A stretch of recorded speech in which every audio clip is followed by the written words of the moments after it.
I didn't mean to interrupt you if I did. Sup, everybody? This is No. Carrick with ACG, and I'm here with Johnny and Silver for the Best Gaming Podcast number 488. We have a bunch to cover this week. Welcome to everybody who's jumped in. I appreciate it. Thanks to everybody who supported me over on the Iron Lords podcast, doing the Sunday podcast with them. It was a blast to have. Johnny and I got to work through Warhammer together for this review. He also posted a review on his, so you need to check out that at Johnny Plays Live on YouTube. And Silver stayed up all night and played Warhammer as well and beat it, so we'll have a bunch to talk about there. We're going to talk about Astrobot, The Last Flight of Concord, October Games, Sony IPs and the CFO, and whatever that discussion's about. Damn. And then, and then some That's other beautiful. weird stuff The on that Last side. Flight of Concord, because That's that pretty much ties what it back to is. the real. Dude, that was poetry. It's one of those things where, well, it's an interesting discussion, man. Like, it's an interesting discussion to see, because the Concord stuff directly ties into the CFO discussion, which directly ties into the older leaks, which directly ties into the worry of everybody chasing everybody else when it comes to, chasing success and the chasing and just what it takes to make a hero shooter, and if you can. I think Yeah. with Concord, it also really clarifies, at least to me, that Sega made the right call with canceling Hyenas. They What was basically Hyenas? Sega's hero shooter. That they I don't canceled even late remember last year. that. Wow. Damn. Yeah, I remember now that he mentions it, but I don't think that one even Made- got around developed enough. by Creative Assembly. Yeah, that they basically saw the writing on the wall and went, well, we can't commit to this given what we're gonna get out of it on the back end. Like, committing resources in terms of servers and whatnot to this is going to be too much compared to what we're going to get out of it. And then they made the call to cancel it, even though they were really close to release. Like, they were a couple of months out from release when they canceled it. Oh, were they? Yeah. Well, Yeah. I mean, there you go. And then we have a bunch of other stuff to talk about as well. We're going to start this out. I want to say thanks to Jor, Future Sequence, Nelson Rip, Bevy Bev, Lord Drifter, Nicho, Nacho, but Nicho, Zio. That's totally wrong, I'm sure. Evan, Robert, and Nor. What's up, Nor? David, Kel. And that's who we've got in here right now. If you guys get a chance, spread the word on this. Get it out there. Let's get some people watching it. And let's begin. First of all, has there been anything you guys have been playing that is not Warhammer or Astrobot or the big stuff, just for a super brief what we've been playing? If it's not, if we've all been playing that, let's just move on. Because I think the Warhammer discussion and stuff is going to drag. I have played Star Trucker, which we should talk about today. It's a pretty cool. I don't know if do you want me to give a blurb it short, real and then quick? we'll try, and then we'll see if we can swing back around to it at the end. But go ahead. So, trucker game in space. Think like SnowRunner, Mhm. but with some maintenance aspects. Like, if you guys remember in Subnautica, how you had to maintain your submarine and you had like hull breaches and stuff. You have to go outside and fix them, that type of thing. And you can control how much of that you want. You have different modes, like you have the recommended, where you get both of those things going on, and then you also have a driver mode that you only drive. You don't have to worry about maintenance stuff. And then you have the other mode where you have even more stuff to worry about. So you have a lot of customizable. It's single player, but it has a lot of like story, a lot of dialogue, and a lot of character built in. So it's a little bit more kind of guided and story based than something like SnowRunner. They really do take you through like a series of missions and everything. And it's pretty cool. Has a lot of personality. The truck is awesome the way they've done it. And it takes a little bit to get used to maneuvering in space, in 3D space. But it's awesome once you get used to it. And great music in it too. Fantastic. Definitely recommend it. And they launched it, I think, this week. So it's currently at a 10% sale for like $20. Big recommendation for people. Are you going to cover that? I think so. Yeah. In some way, like do something. Yeah, on in the side. exactly, in some way. So speaking about that, so John, so let's just dive into Warhammer. So Johnny and I, luckily enough, the company was nice enough to give us codes. So we had a Moodski. I certainly don't want to ignore him. We had a Moodski who jumped in as well in the last couple days. And then Johnny and I got to play it. Johnny and one of the things I like to do if we're covering the same game is I want the other person to play it as much as possible. So that way, once we do jump in, my personality doesn't sway the other person. So if the other person has some stuff that they don't like, when we get together to meet up and start playing some co-op, that person completely, utterly is sort of solid in their own thought processes.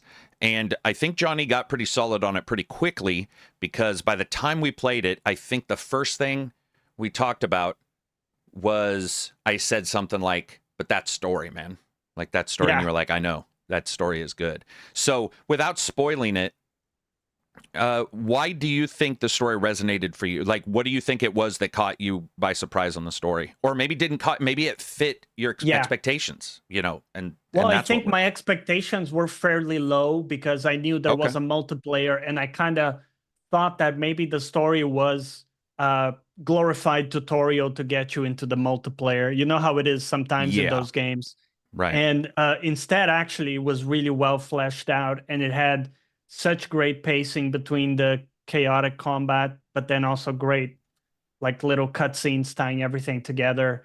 And the spectacle of the waves of dudes coming at you, just it all worked really well together. And as it goes towards the conclusion of it, it just ramps up the epic, button. They just press the epic button super hard, and it just it goes really hard towards the end. And absolutely loved the epicness of it. And it's also kind of short and sweet. I think it was about 10 hours for me, so it didn't overstay its welcome. Right. And it was like the perfect crescendo where it's always going up in epicness, and it just ends, and it's awesome, and then you're ready for the multiplayer. So yeah. Silver, what did you stayed up all night? Have you collected thoughts on your story, or did you care for it, or did you not like it? Yeah, I have. I mean, they're a bit mixed. I think in terms of spectacle, it's incredible. Absolutely amazing. Like there are some really, really spectacular set pieces in the campaign. Unlike you, I did miss Mark Strong as Titus, just because I feel like Strong sort of, even though he has that stoic, gruff voice, there's kind of an inherent like vulnerability or humanity or softness, as it were, to his voice that fits Titus really well. But I also understand that might be gone now, given the things that Titus has sort of been through at this stage. Yeah. So it kind of makes sense, but I do kind of miss Strong as Titus. Just the familiarity of it. Yeah, Strong. And just that like that hint of like humanity in him that sort of set him apart as like a Space Marine, right? In the first game, compared to the others. Or his battle brothers, as it were. I played through the game. I started on the hardest difficulty. I had to switch that down at one point because the encounter design solo is really not designed for that. Like there's a section in particular where you're forced to use a flamethrower to chase off some small critters. And on the higher difficulties, the flamethrower is effectively useless. And your like the two AI bots you have with you don't really do all that much in terms of like protecting you when you're moving around with the flamethrower. So that section was just a complete nightmare on the higher difficulties. I also found it got pretty tedious with just the enemy health bars, particularly the bosses on the higher difficulties. Like I started the final battle, I started counting how many times I had to go back to the ammo crate during the fight, and I lost count. Literally, like it took like 20 minutes or more for that final fight, just because the boss had so much health, and it starts to wear thin. It's something I felt in general on the higher difficulties. Something I missed from the first game was that there was a lot of feeling of impact to your combat moves. To when you punched something or hit something, it felt like it hit or punched something. And on the higher difficulties, even with the Thunder Hammer, like like a small Sangor beastman with a shield could basically just effortlessly block Thunderhammer blows, and that really sort of killed a lot of the satisfaction of the combat for me. Eventually, um, it just started feeling very thin, in compared to how it was for me in the first game, where the time to kill also was still relatively short in the first game, and it really starts getting pretty lengthy toward the end of the second game, especially as you start encountering tougher enemies, some of which, like the most powerful weapon in the first game, the charging sniper rifle was able to one or two shot even like really powerful enemies in the first game, whereas in this game, those enemies require like 5 or 6 shots, like half a clip of the entire gun to take out. It gets to be a bit much, and it's clearly balanced for the multiplayer. And I will say, like, I played it cooperatively with Sleeve, one of the missions, and in multiplayer that elevates it significantly. Multiplayer is a lot of fun, but solo it gets to be a little miserable in places just due to the encounter design, I found. But like the spectacle, the atmosphere, the Warhammer 40K vibes, those I think it really nails. The story overall I found really good. There's a really fun twist toward the end that ties back to events in the first game. Yeah. That I appreciated. But overall, I liked it a lot, the campaign. But there were definitely aspects of that game that were like some of the most miserable play experiences I've had in a while. Yeah, and I think that's the thing is, it is not meant to be played whatsoever on the highest difficulty solo. It's just not. It doesn't feel right. It doesn't. I know that was the first thing I did, but I set it down, and it was insanely enjoyable, equally, if not more to me than multiplayer, because I didn't have to worry about a bot or another person. And what I mean by not worrying about another bot is because the bots are classes in the multiplayer, and the way the game plays out, there's something slightly different in the PvE and PvP that doesn't play out in the single player. So playing by myself with the bots on the single player in the middle ground difficulties, it worked incredibly well. And the ability for me to trigger those moments of story, because I knew what was gonna, like when you kill a guy, that's going to be the last guy, or you hope it is if they don't have a final form, that kind of thing, worked out really well. But I will say that, so Rollo, the actor who plays Rollo, went here. I will say that's what I took away from it was 200 years. Mark Strong probably cost too much. I'm just guessing, I'm just completely guessing that maybe he cost too much. But what was interesting to me was that if you haven't played the first one and you played bits of the first one and then you played the second one, a person who doesn't pay attention to voice probably won't even pick up at somebody different, or won't care, maybe, is even more so. Right. But what I got from it was just he's the same character, but you can definitely tell some different stuff is going on. I certainly did like. There's some mileage. Yeah, and I liked the sense of paranoia that originally cost him the ending of the first game, that cost him at the ending there, cost him at the starting here. Because he is also one of those guys that is like a 90210 character or Arrow or Flash, where they could tell everybody the problem and fix it in 7 seconds. Oh, right. Yeah. 7 seconds. It's like, dude, if you just said this, 7 seconds is all you would need. In fact, they would follow you. Ultramarine. Yeah, they would follow you to the ends of the world if you just said this one thing. And instead, they don't. And that's pretty much a story conceit. When we got through the single player, both of us jumped into the multiplayer. We played with Amutski. Again, shout out to him for jumping in. And we got to play a ton of PvE, a little bit of PvP. Less so because those servers were definitely touchy in the PvP. They had them up and down. But when we jumped into PvE, I got to say, the bots there, they carry on from World War Z. So that means they heal you a lot. Great. World War Z has a lot of ledges that you can fall off of and get hung up on, and that was a bot issue in their game. In this game, they don't have that. But you would still have the bot not able to aggro the bosses as much as I would like. So even when Johnny and I were playing, if a bot was in there and not a Moodski, that boss did not care what was going on with that bot. That bot could have a heavy, he could be just annihilating him, and Johnny and I were getting scooped. That guy was just coming out, in particular, the boss for the second level. I think that's the second level, where you fight the first of the larger bosses. We were just, it just didn't matter, man. The guy, it would run right past that guy. He'd come and heal us, which was great. But I think, yeah, with multiplayer, it's definitely going to be a step up. I played with randoms, played about 8 hours yesterday with randoms, played about 6 hours during the review period with randoms, and surprisingly enough, worked quite well. Most people knew what they were doing, and if they didn't, the ping system, which is very generic, worked well. The one thing I do not like, and I said this in the review, I hate, and it is a mistake, is that inability to stop people from joining your game. I do not care. I do not like it. No private lobby. No private. Yeah, and no ability to shut your office down, right? And just say we're gonna have a meeting. And if one of us got kicked, a person could jump in before that person could get back in, and now you're stuck. Go ahead.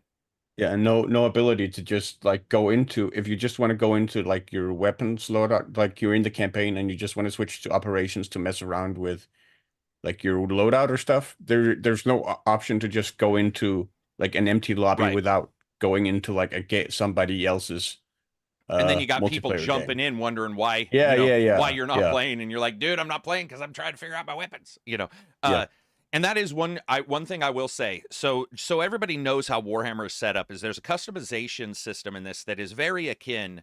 And Turam helped me out with this because he's a big World War Z vet, and I played a ton of that. I would say he and I are probably the two highest, but he's eclipsed me by thousands of hours in World War Z.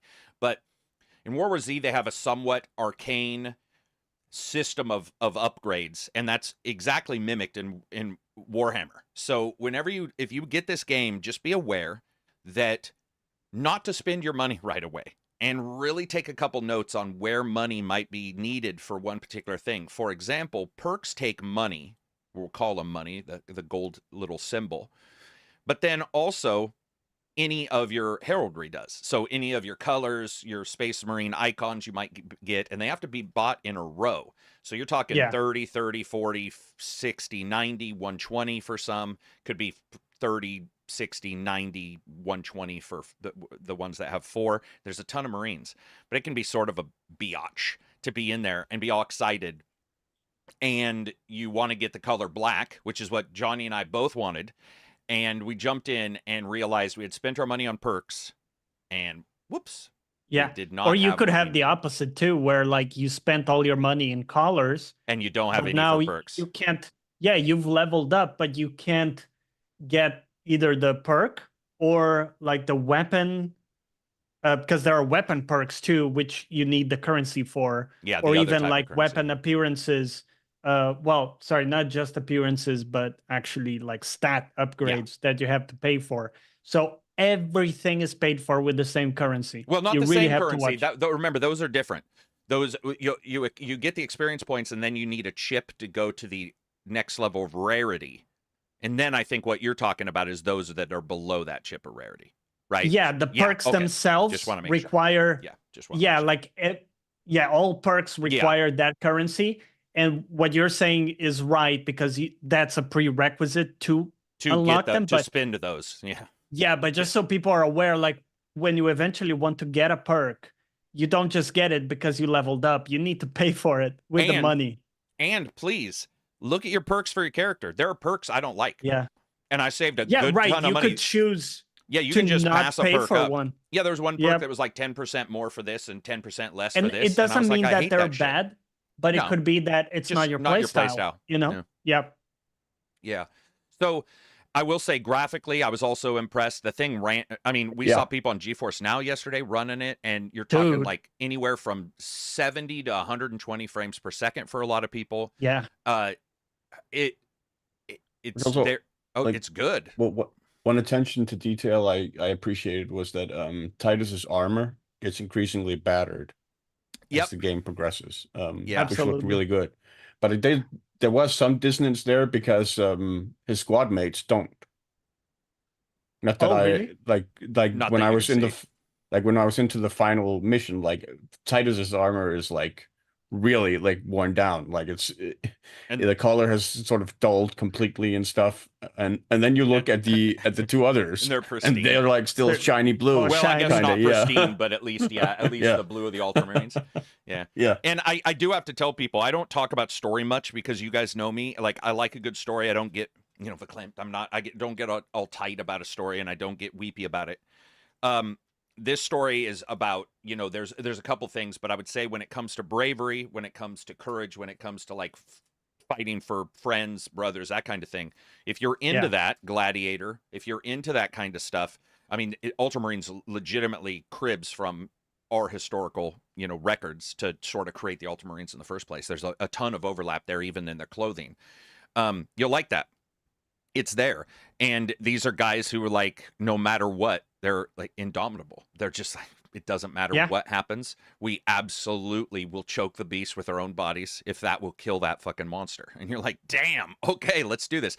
And I think Johnny said it when we were talking. He's like, dude, this is straight up what I want. Or maybe it wasn't you, maybe it was a Moodski, but multiple people that I heard, and even our voice chat yesterday, they were like, this is straight up what I'm hoping we see a touch of this in Gears Emergence Day. Is that this like there's overlap in their look, of course, but it's just third-person shooter, big guys, the weight, the feeling of inertia, and all of that kind of stuff is there. Yeah, I think I told you it immediately reminded me of those campaigns. But yeah, like up to I would pit it up against any of those, some of the best Gears campaigns. I think the only thing I did notice, and I don't know if you guys agree, because I haven't heard you guys say anything, even when I played with Johnny, and even when I played with a Moodski, I didn't hear him, but I had a big problem in this game getting the audio right. So the reason why I say that is because they're shooting bolters, right?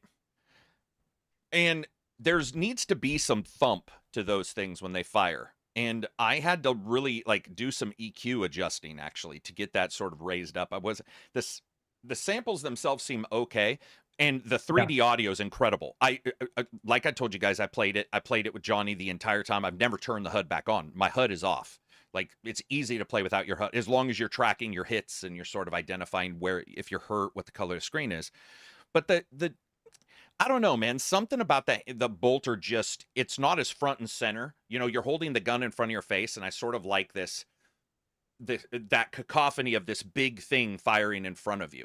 And instead, it is far closer to a gun from World War Z that might be firing. And admittedly, they have some huge guns. They got 357s. But if you go and track how big a bolter shell is, you're like, oh, okay, I see what character. I mean, it's basically shooting a baseball bat wide thing at somebody's face. Because they are so big themselves that, like, the gun looks small.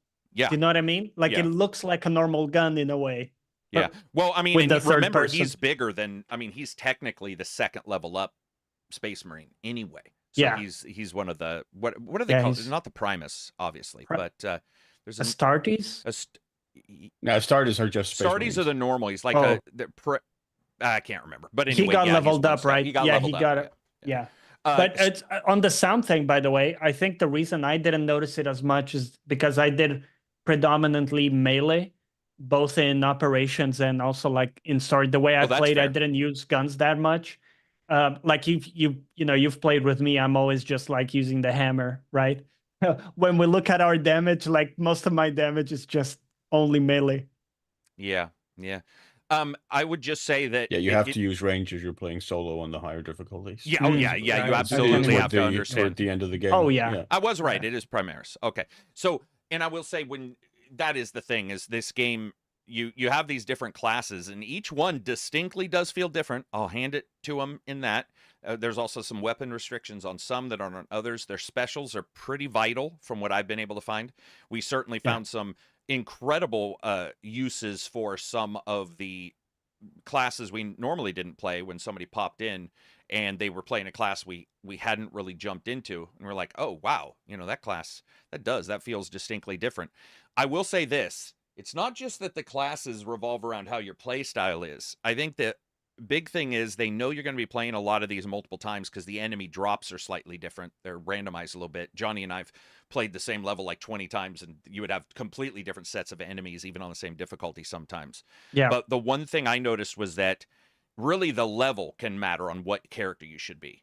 The type of enemies you're going to face. Like, it can be distinctly different if you're a heavy on a Tyranid level Then you go against Marines, and you're like, all right, I definitely, this might not be as useful here. It might be more useful to pick maybe the sniper who goes camo and totally disappears. So that was cool. I would say it's fantastic. It comes out Monday for non-early access? For everybody on Monday, and early access now for and I always just so everybody knows, when I rate the game, even though they let me have early access, I rate it on the 60. I think it's a buy. On the 90 or whatever it is, that's up to you if you want to jump in early. But I think that the early access thing is really just for people who are gonna foot the bill to be early beta testers. Admittedly, it's worked pretty well, but it hasn't been as bad as another game we're going to talk about in a little bit, and their title on day one of release, which has had issues. But still, it is an early access title for those 3 days, and it is what it is. I will say kudos to them also for the battle pass. I really looked at it, and the amount of free stuff everyone gets is really awesome. The amount of stuff you get when you buy the extra is like it's cosmetics. I don't know about you guys. My guy looks insane. Like, my guy just looks.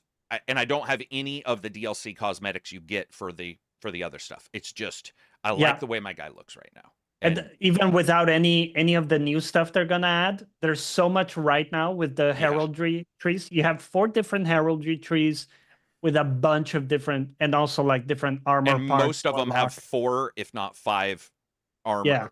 Unlocks per chapter. Yeah, there is a ton of chapters. So what do you get? You'll have to look on exactly what you get, but basically you get a skin for early access. You get obviously the entire battle pass skins that come, because it's all going to be cosmetics. It's not going to be it's not going to be any no one is ever going to have any functionally different item whether you get the battle pass or not. Evan says the amount of enemies on screen looks phenomenal, like World War Z. I wonder if they can apply this to Halo or Battlefield. Yeah, as Silver just said, yes. This is the spawn engine. It's their engine that is from World War Z, which is why if you play World War Z, you might look and see the zombies and then see the Tyranids and go, that looks a lot alike. It is a lot alike because it's quite literally the same exact engine that they have altered for this game. And they did a good job altering it. It does feel different than 1, though. Different enemy types, different. So you got to be prepared. Just different feel to the combat in general. Like, it took me quite a bit of time to like adjust to this system, and I don't actually know that I like it better. I mean, there are more options to this one than you had in the first one. Was way more simplistic, but to me it was just also more like satisfying and fun because there was that more oomph or impact. Because, I mean, the guns are fun to use, but when you're like firing a bolter with those huge rounds into an enemy and they don't even flinch, there's an anticlimactic feeling there. Yeah, I like this one a lot. Unless you do the electro weapons, because remember the bolters on purpose don't work well against the Tyranids, any of the organics. Watching like Bit jumped in with the plasma stuff yesterday and was just destroying people on the highest level, and I was like, oh, okay, yeah. I'm not a fan of the plasma. I'm not a fan of the plasma weapons are fun, but you can quickly run low on ammo on those. Yeah. And he did really well with that. I would say they're about equal for me because while I did like Space Marine 1's combat, it was more shallow, but it felt in those moments sometimes better because it was more discreet and there's so many enemies on screen in this. It's just a different style of game. It's almost like everything got upped in a movie. You see your first movie in a trilogy, and it's like Lord of the Rings, and then you get Battle for Helm's Deep. Yeah. And that's what this one feels like, that, where the first one felt a lot more like Lord of the Rings, which I have no issue with overall, but you do have to be aware when you go in. But again, performance is stellar. I know the PS5 is having some issues. Supposedly Digital Foundry, which I haven't seen their video, did a thing and was saying that currently the Xbox is running it better. I don't expect that to continue. And what I have seen and how this runs, I mean, I expect people with pretty low graphics cards and systems to be able to figure out a way to run it quite well. And there's no frame gen, but I got to tell you, I don't know if I would want frame gen.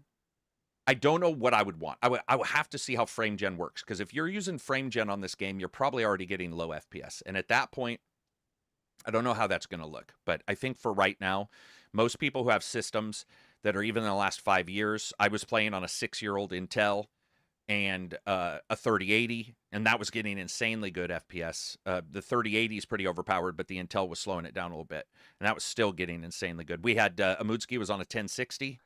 There were a couple people on 1060s, yeah, who were playing it. So yeah, and then you have GeForce Now. You know, if you're one of those people who doesn't have a PC, wants to play it. I had a question I wanted to bring up. So I think, Carrick, you tried every class or almost every class well.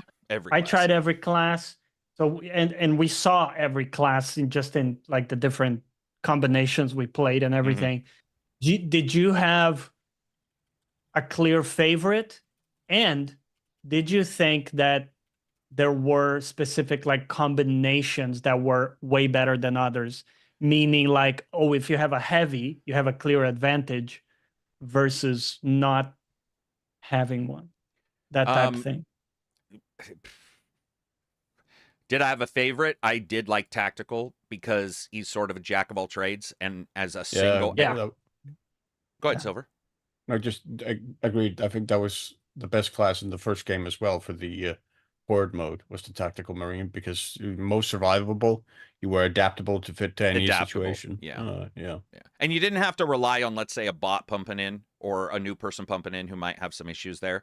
You can just you can get and move around. I will say I saw some people using the sniper to insanely good effect, especially the invisibility. Yeah, I've been the sniper. Have you? Yeah, so the sniper was fun. I have not seen one. I've actually been meleeing a lot with them too. Yeah, and you can do that. The one I didn't love was the heavy, and there's a couple of reasons. One, he is so fucking slow. And his attack, his up-close attack is basically butting people with a rifle stock, and it doesn't feel great.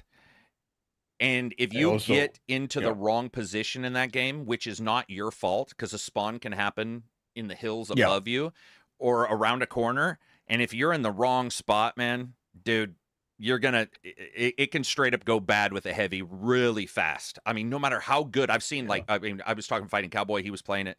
It really doesn't matter how good you are. That game is ruthless, and it definitely is adjusting spawns depending on how good you are. Because Johnny and I roasted some people, and we were like, "Oh man, we're doing well." And then the game was like, "Are you well?" And we were all, It would be a shame if a shame if everybody came. And we had a battle that was so ridiculous. I remember we were just like, this, how many enemies are on screen right now? It's got to be 1,000 enemies, and they're all at our feet. And it's like, what the, and I think we even got through it, actually, which was doubly surprising. But do you guys have specials that you like? Do you guys have a class?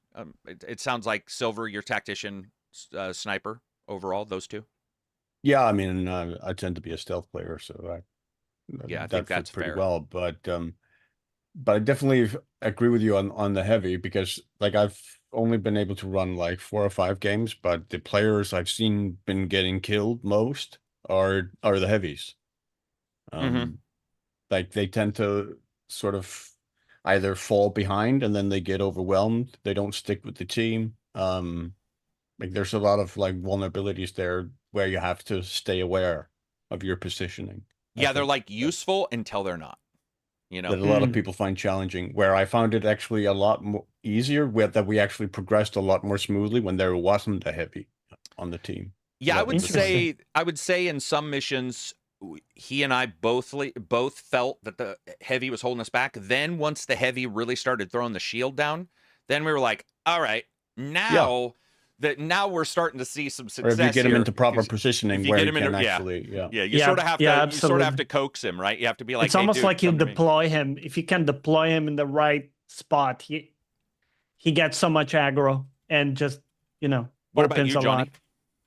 What's your favorite? Yeah, I like the assault class the most, because I did a video talking about like the identity of each class, like my interpretation, and I called the assault class the backline exterminator, because sniper kind of is that too. It's like an elite killer, but the assault, the beauty of it is like you can find like the weakness in a formation where, you know, they'll have a bunch of melee guys coming to you, and in the back the range guys, right, just shooting you, and you can really just fly above everything and then say, I'm going to nuke this specific general area. You stun everybody, and then you follow up with your big like hammer charged attacks and things like that. So it's really like a big agent of chaos. You throw the enemy formation into chaos, and I loved doing that. And there's some not hidden.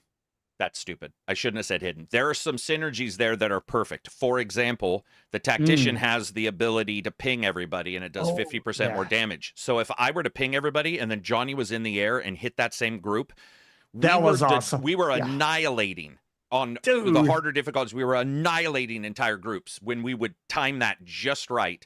And it would be like, boom. And as that thing went up, he was coming down. And so you just saw everybody turn yellow. And by the way, what I like about that is it stays active. So you can kite enemies back into the glyph.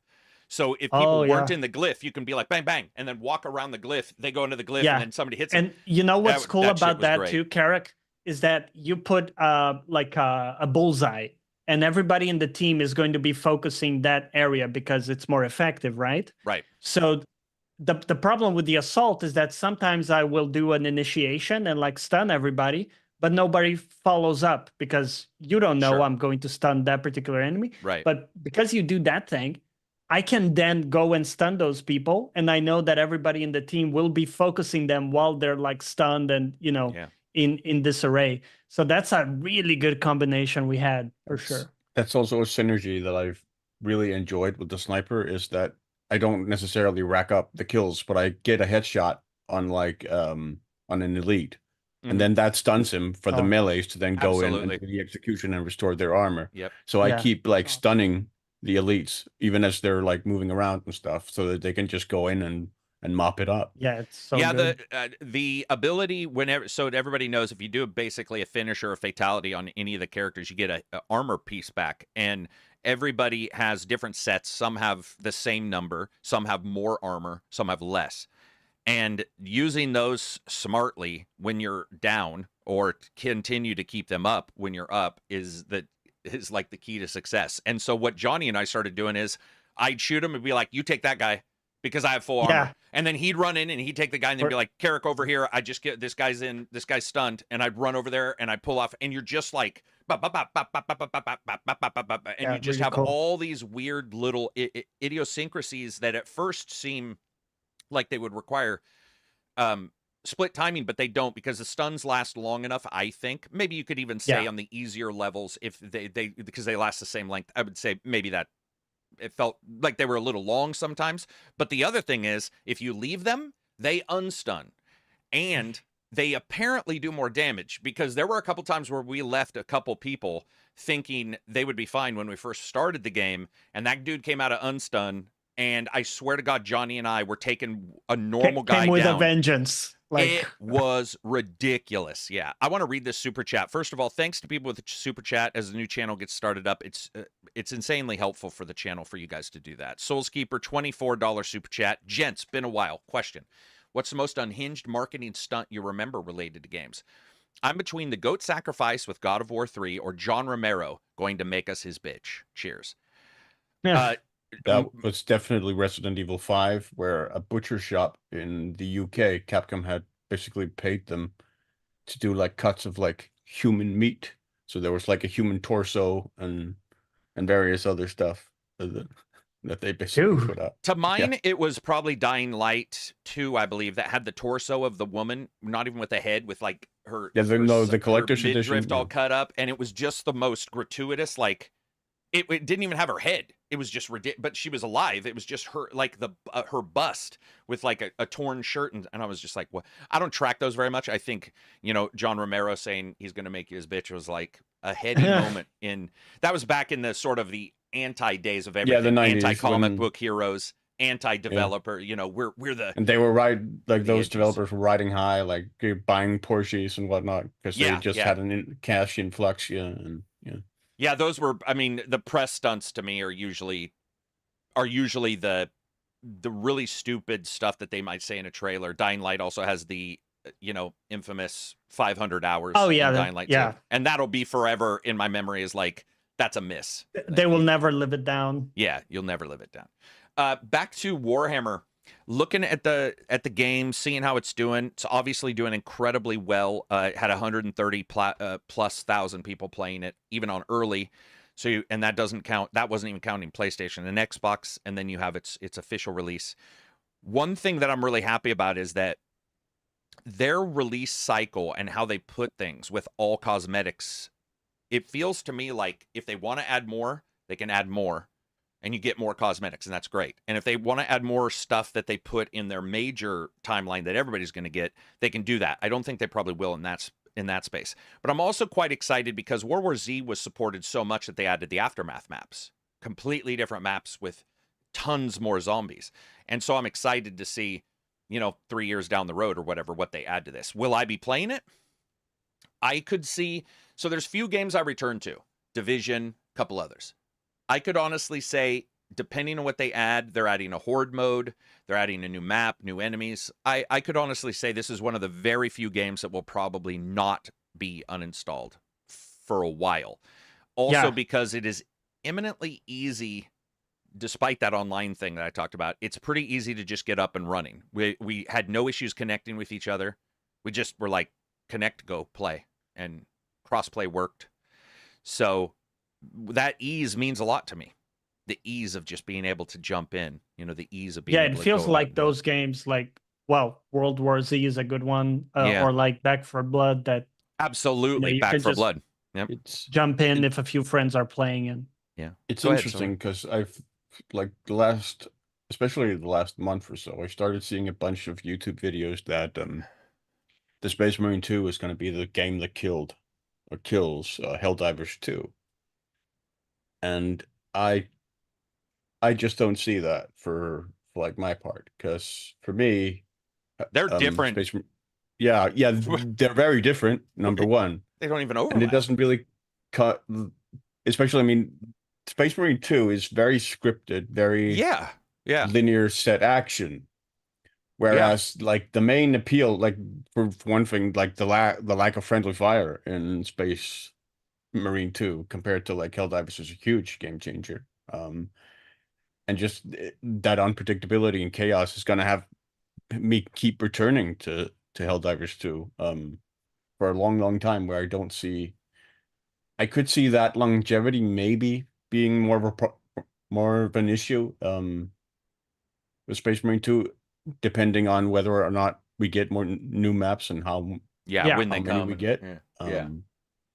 But they don't. To me, they don't overlap in it. They overlap in that bugs. They're co-op shooters, and humans, but that's basically it. Yeah, right. But the entire dynamic of what intrigues me about Warhammer doesn't intrigue me about Helldivers. But what intrigues me about Helldivers does not intrigue me about I could have both those on the same drive, both links right next to each other, and not even think about clicking one or the other because of my state of mood at that time. Like that's ridiculous. That's what we're getting right now. Where that could kill. Wow, killer.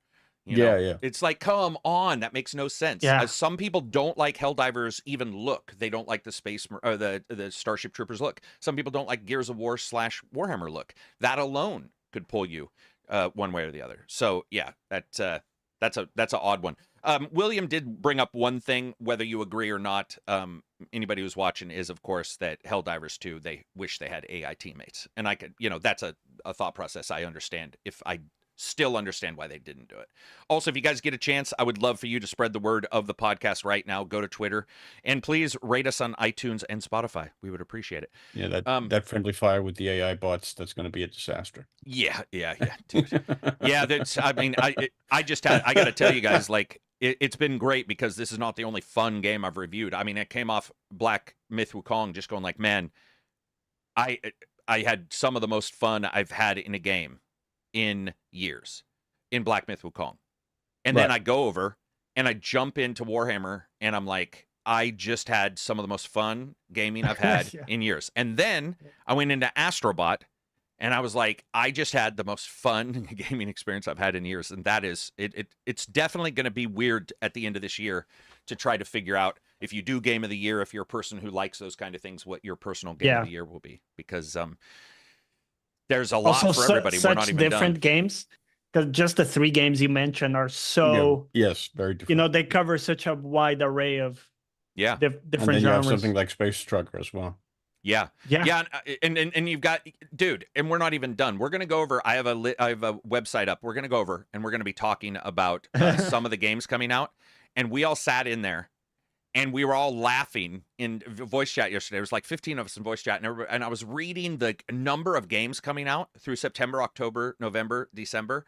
And everybody was like, what the hell is even going on? And by the way, that was 1/100th of what was coming up. It was just, we were going through like, and then it's hard to remember because not Starship Troopers, I'm sorry. Helldivers was this year too, right? It was early, or was it last year? It was this year. So Helldivers 2 is this year as well. And that one exploded too. So you just, you know, Yeah. It's crazy.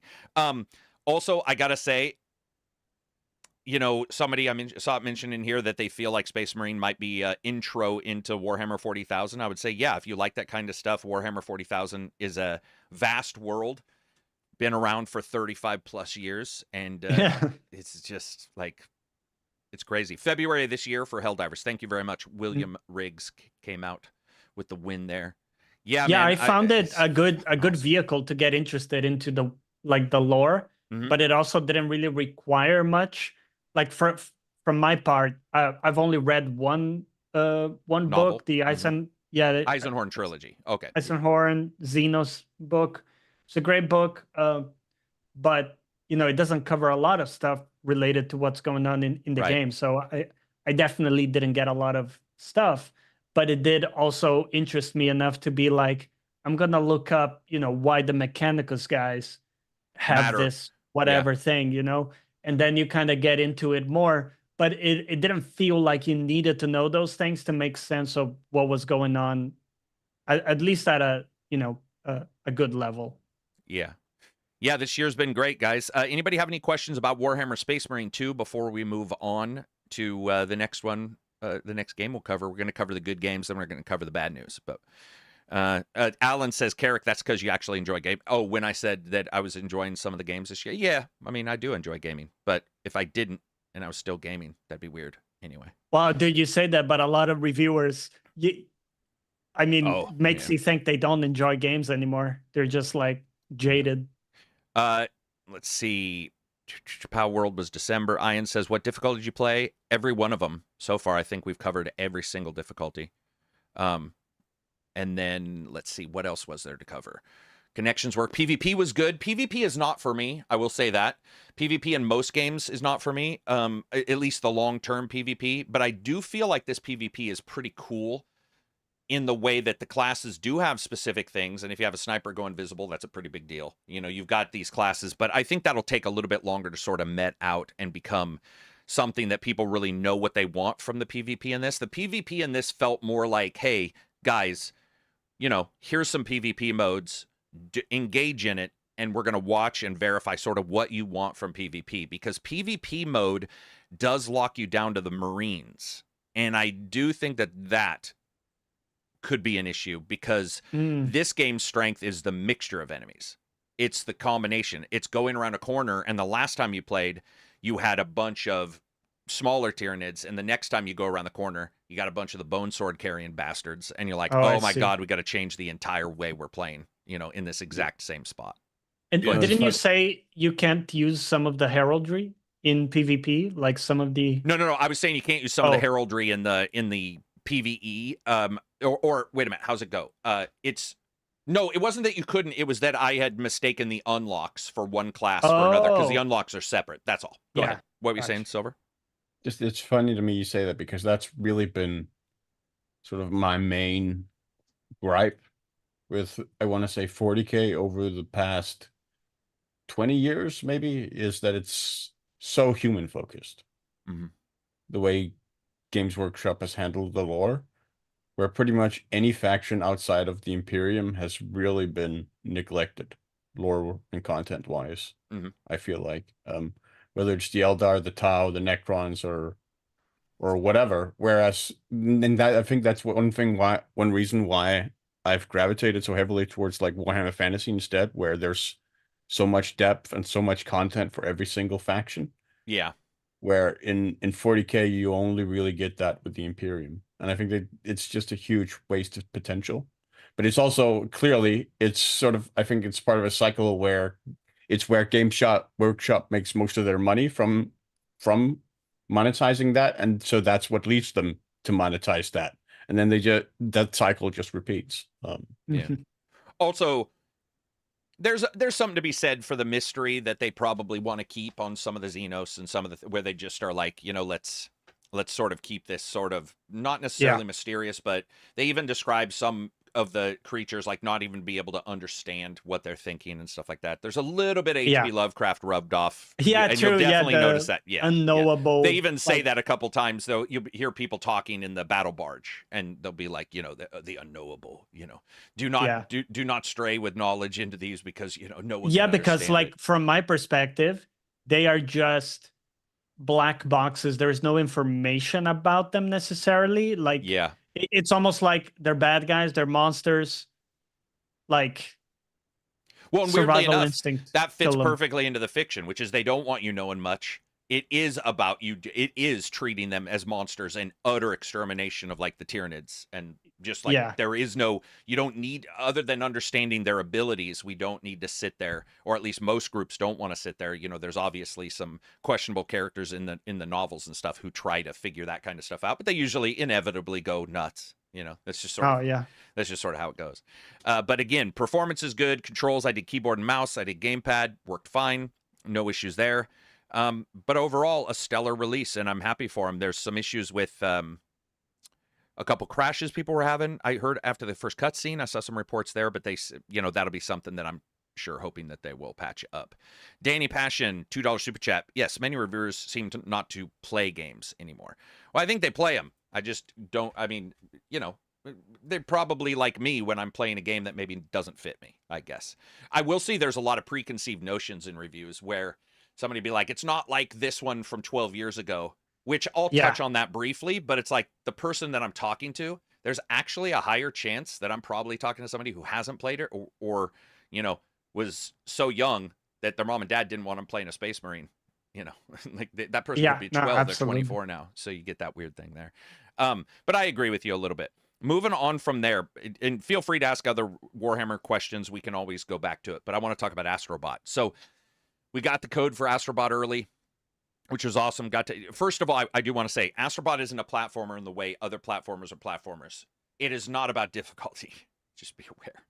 The game is baby's first day out on difficulty. It is just not about that. It is a happy-go-lucky exploration of multiple places and interactions between the characters, the boosters you get, and your PS5 controller.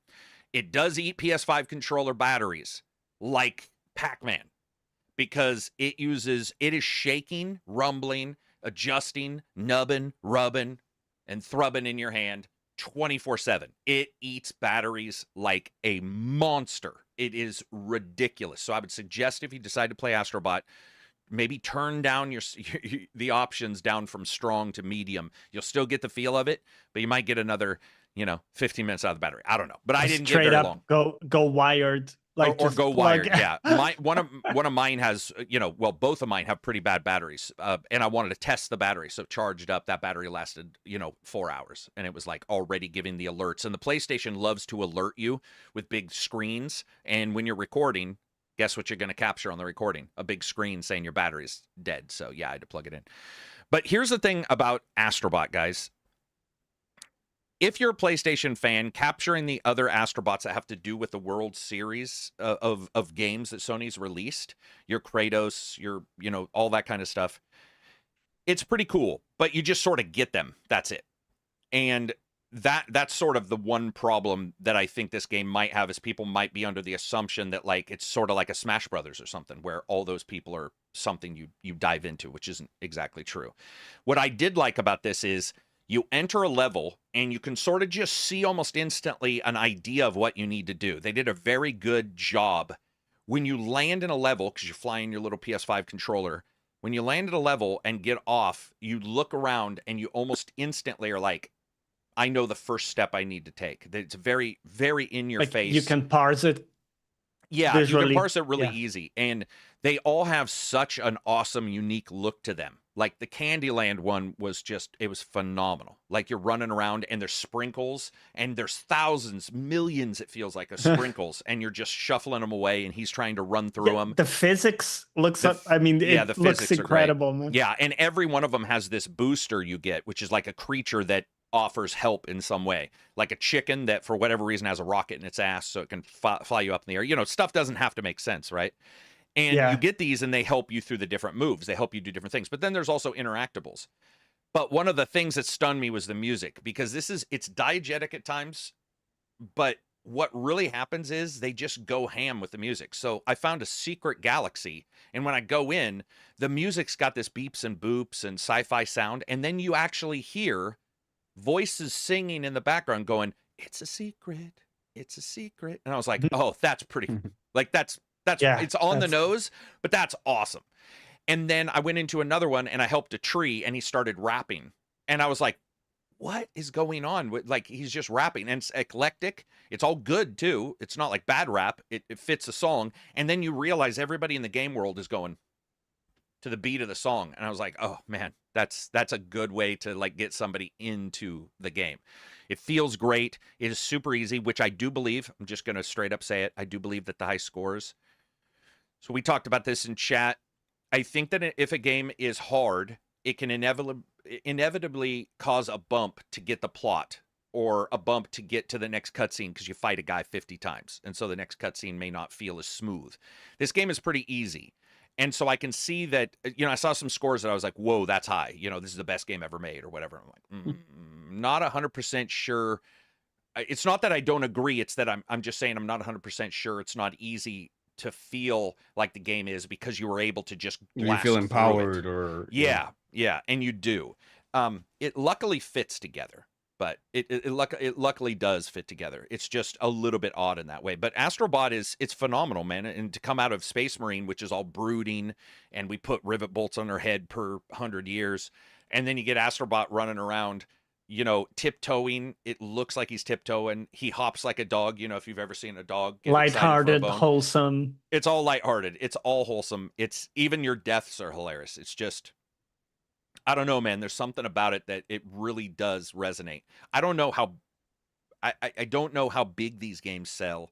I know that Astrobot has been looked forward to a long time, and they seem to have nailed every element that they were supposed to for a game that is Astrobot as a full title. Do not expect any way, shape, or form this game to surprise you, though. And I stated that in the review on purpose because I think a lot of people were thinking there was going to be some huge surprise, or it was going to be, oh, the demo was this way because it turns into an action game. Yeah, or it does something crazy. It is not that. It is quite, it builds on the preconceived notions. It doesn't go out there to change them. I think because it's so like accessible and or like kid friendly. You don't have to be a kid to play it, but like kid friendly, it makes it super open for like the mainstream, you know? Yeah. Are you either one of you guys getting this? Or this just be me? Yeah, I'm getting it. I might wait for a sale because it's not my like primary type of game that I would play. Yeah. But yeah. Did you feel the length of the game was good for the price? Like, was it a good chunk? Yeah, because Johnny, I don't know what it took us to, or what I think you said through the campaign was 8 or 10. For me, it was 7 to 10. I saw somebody say 6, and that's when you start rubbing up against like counting the cutscenes and going, "There's like an hour of cutscenes." Like, so you're either skipping cutscenes or like there's some times where I'm like questioning that, you know. But when you look at the length for a game versus its cost, it is that enjoyment you get out of it. It is not too short that you question the cost. That's for sure. That's good. Yeah. So it's past that part by hours. That was my only worry, like, you know, watching the review, because I thought, you know, they have these elaborate, unique environments, but if they only have like a small number of them, it might feel like it's not $60 worth, you know? Yeah, I can see that. I mean, and that's sort of up to every single person, but I would say the length of the game and what goes on and the way it really is doing a lot of crazy stuff. And you know me, I'm not hugely in love with the haptic feedback. It doesn't do much for me. So if it does it for you, if that's ASMR for a person who's listening, that's awesome, because it's gonna it's going to hit that for you. If you're like me, where it's a little bit more about just wanting to play, and that's an extra, it still was worth it. Yeah, I would say it does feel different than any other game that I've played. Just the demo, I'm only comparing with the initial demo they did. Right. I definitely felt like it was very tactile. Like there was a big difference between, let's say, picking something up versus doing some other action. Like the feedback itself was more informative of what I was doing.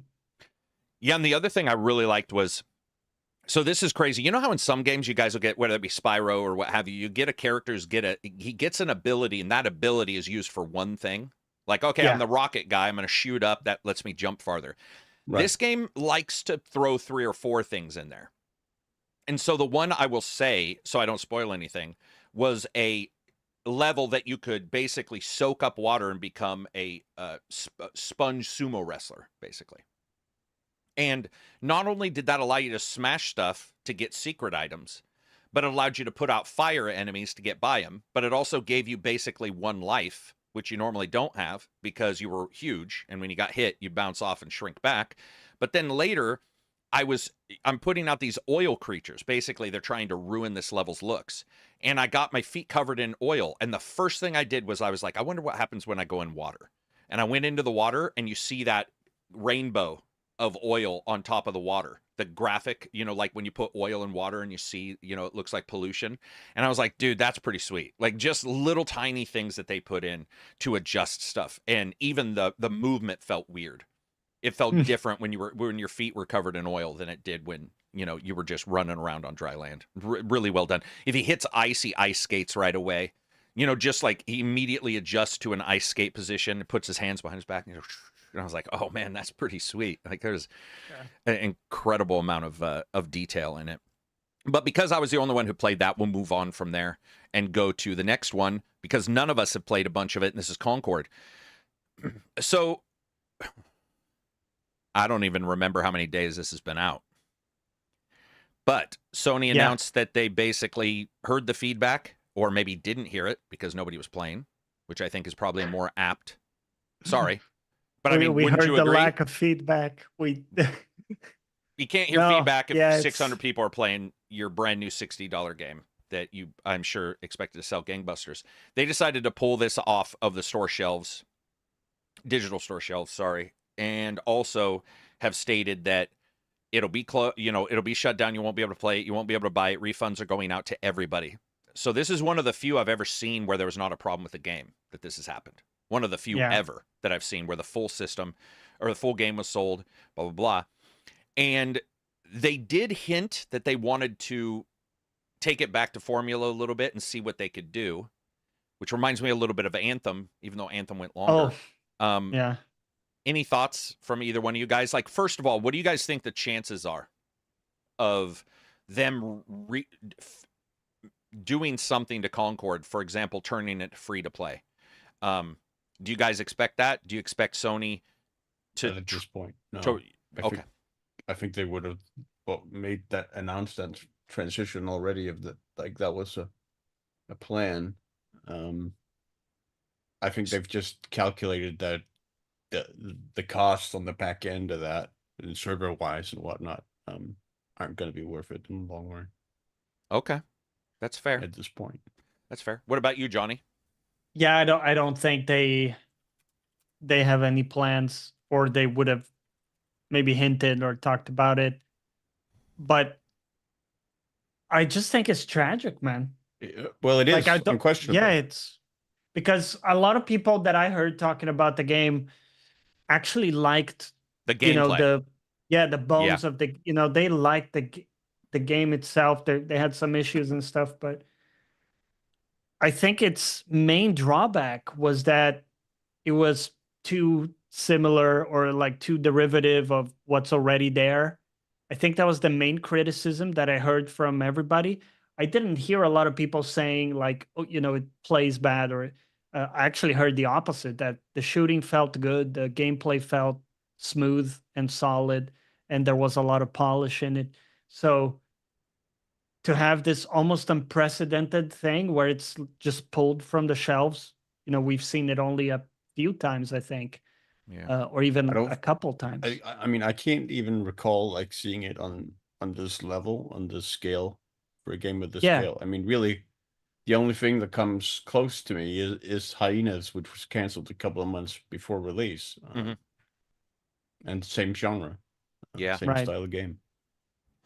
Yeah, Brutal. I mean, I agree. Like, I think the price is probably their biggest issue, especially when you look at a lot of free to play. Like, the characters don't Yeah. look great there either. But they, you know, they weren't super appealing. But a free to play game has a different buy-in. You know, it's like it's a different thought process of like, well, if I get in now, maybe I'll get some cash for the next cool character that does come out if I do like that character. But when it doesn't grab anybody and it just lands with a bleh, that's a bad place to be in.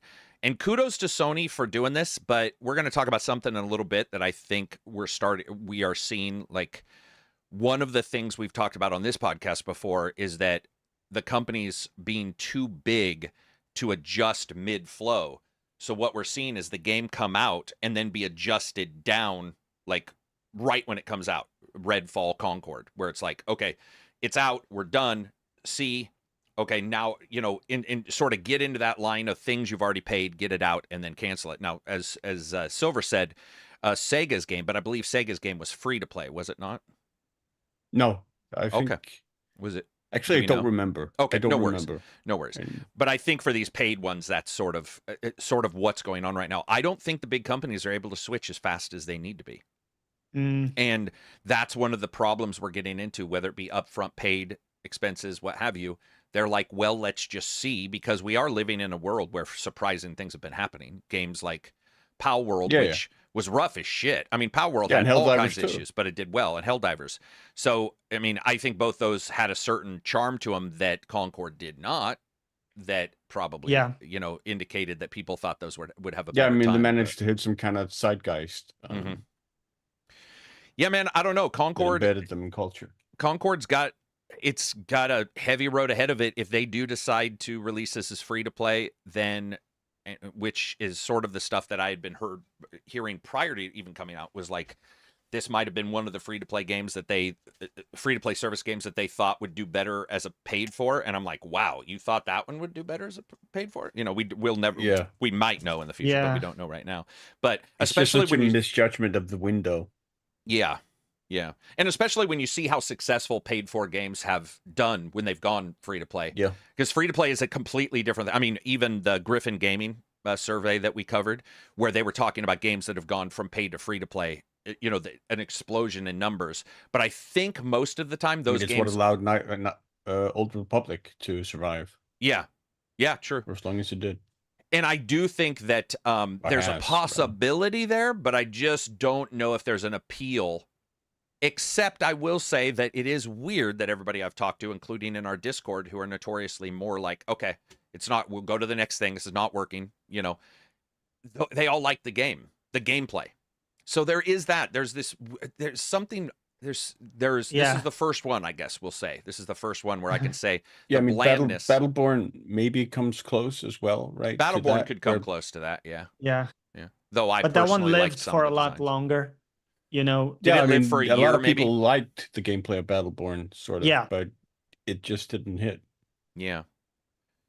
Yeah, and so people here are saying that hero shooters require good hero design and backstory, and man,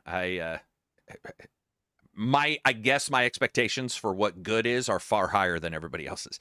Because the number Yeah, of free-to-play right. games I see that are doing well, that have shit character design, that are like look like AI character design, some of the top-tier games, you guys know what I'm talking about.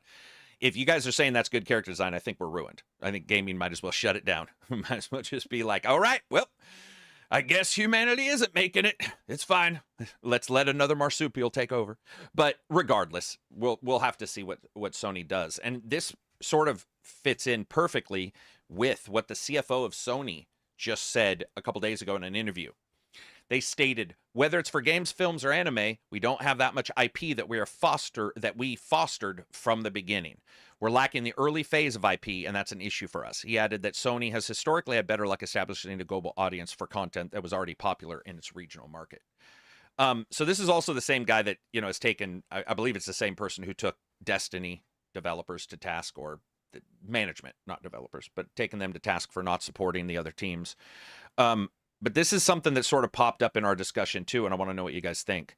So I've been of the opinion, and just because of the people that you talk to or little things you hear, or somebody DMs you about a game they saw, in the last couple of years with these leaks that we've been seeing and with what we've been seeing these companies do, I agree with this. And this has sort of been the status quo for me, that people who are expecting some surprise are in sort of deep water. Because if the idea was to go with, let's say, 12 service games like they originally had, they were developing those and not developing others. And we know, of course, a Naughty Dog's making their own thing, and Cory Balrog's team is making their own thing. But I just wanted to know what you guys think. Like, do you guys think there's a surprise waiting? Because I personally do not think, other than a couple games that maybe they've had and they're waiting for the PS5 to say, hey, it's a PS5 game, or PS5 Pro, sorry. It's a game that runs on the Pro. They're not going to make a game for the Pro. We already know that. It's, at least currently, there's nobody who wants just the Pro, because there's no sales currently just for the Pro. And I think Sony's not going to allow that. But does anybody expect some surprise? Like, is there a... I mean, maybe there's another Killzone in the pipeline somewhere. That's the one title I always talk about. Isn't that like the Bloodborne hope? Like when someone brings up Bloodborne, like... Oh, yeah. We keep bringing up Killzone, but it never happens. Yeah, and Bloodborne is an odd one, because while we are fans, or current gamers are fans, the entire fan base for that has now had incredible competition, including your Elden Rings and your Wukong that don't play like Bloodborne. So while Bloodborne is nearly like 10 years old now. Yeah, and it's solidly in the foundations of From Software's one-trick pony stuff that they were doing. With that game, it's offense, feeding back. With Sekiro, it was the parry, right? It's solidly built in that kind of style, versus Elden Ring, which was like, hey, let's change up the entire formula and have you be open world. And then you have Wukong that I truly don't think has as much in common with Dark Souls games as apparently everybody else does. But you at least have that one that's just got one button, and you don't lose the stuff when you die, that kind of thing, you know, where they've completely rejiggered the entire thing. So, I mean, Killzone would be great, you know. I think Killzone would be fantastic. He's talking about new IP too, so he's not, I mean, we just announced 2 non-new IPs. Yeah. Which is funny that we just were like, when I said, is there a surprise? And we went directly to remakes. Yeah. Well, what I was thinking about new IPs is and correct me if I put my foot in my mouth here, but you know, when they absorbed Bungie, wasn't there talk of a new IP that they're developing besides, you know, the whatever Destiny stuff happens? Like I think they were talking about Marathon plus a new IP. I don't know if that's still going to be the case. Well, so I think when you look at, like, I mean, the honest truth is Bungie's in a lot of trouble. I was going to try to be diplomatic, but fuck that. Like, they're called out by their own, you know, they have so many issues. The president is like, they have let us down. You know, this has not worked out. They internally have had all these issues. If there is another hidden game outside of Marathon that is within the next year or so, fine. But I think that's the thing, Johnny, is we're not talking about PS6 games. We're talking about people thinking that there's huge surprises no one expects. Yeah, like next year or something. Right, or in a series of them, not just one that we haven't heard of, but like that Zeitgeist game, you know, at the level of you know, what, like a God of War at the level of that or something. Yeah, I mean, it's just, I think the dev time is realistic. Too long. Yeah, the dev time's too long, and they were going one other way. They were going completely the other way, and it's like I don't really realize it. It's like, this is just a long ways. Blue Gamer says something to go with the Pro. Exactly, that's what we're sort of talking about, is to sort of show something for the Pro. But showing something for the Pro is not the same as selling a game that everybody will like, because what inevitably happens with Pro versions of games is that it's a sequel with better graphics, Horizon Forbidden West kind of stuff, where you get this thing where it's like, hey, we're going to show better this or we're going to show better that. And then, and Tembo says Sony and GTA 6 marketing rights, if something like that happens, where they are able to say, but see, that's not them. See, again, we just jumped out of Sony completely. That's the problem. We're talking about Sony. Like, that is the thing, is like what, you know, I just think that people need to be prepared that third party, if we want to talk about that, is probably the only place where it's going to go. And most third parties, including Square, are trying to get on everything, you know, are trying to like release on everything to make the most money everywhere. Is this the first time, like Concord, is this the first time we've seen a game like this just be pulled back right away? Lawbreakers wasn't it?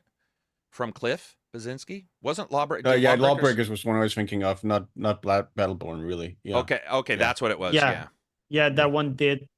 Yeah, I missed those. Yeah, we've had dude. Even recently, I forgot the name of the MMO, but we had an MMO that also got killed. That was running. I now completely blanking on the name, but yeah, we've had this type of stuff, but not from Sony, right? Yeah, that's maybe the big thing. Yeah, and then I mean that's just talking about the games. Then you have the PS5 Pro. Pros notoriously just don't do as well. You know, that's the way it is. It's like you're most of the time you're asking somebody to do another thing for the same things to look slightly better. And you know, the leaks helped us all to sort of get an idea now of how things are going, and they are, most of the leaks from all the big companies have turned out to be the worst nightmares, I guess, of the gamers. So for example, you know, you start to find out like PS4 is still, it just now I think got eclipsed by PS5 total users. And so, you know, as a new gamer, you want new stuff, but then you look, and as a developer, you can see a developer saying, let's say it's 40% on PS4 are still playing, and they haven't jumped to the PS5. Then you're like, damn. So how do we get them to jump? How do we get them to go? And then you have PS5 Pro on top of that. And if that doesn't offer anything, does that person jump there? It's like, it's one of those weird things. Jesus Crust says Lawbreakers lasted for about a year. Damn. Even Lawbreakers did better. Yeah.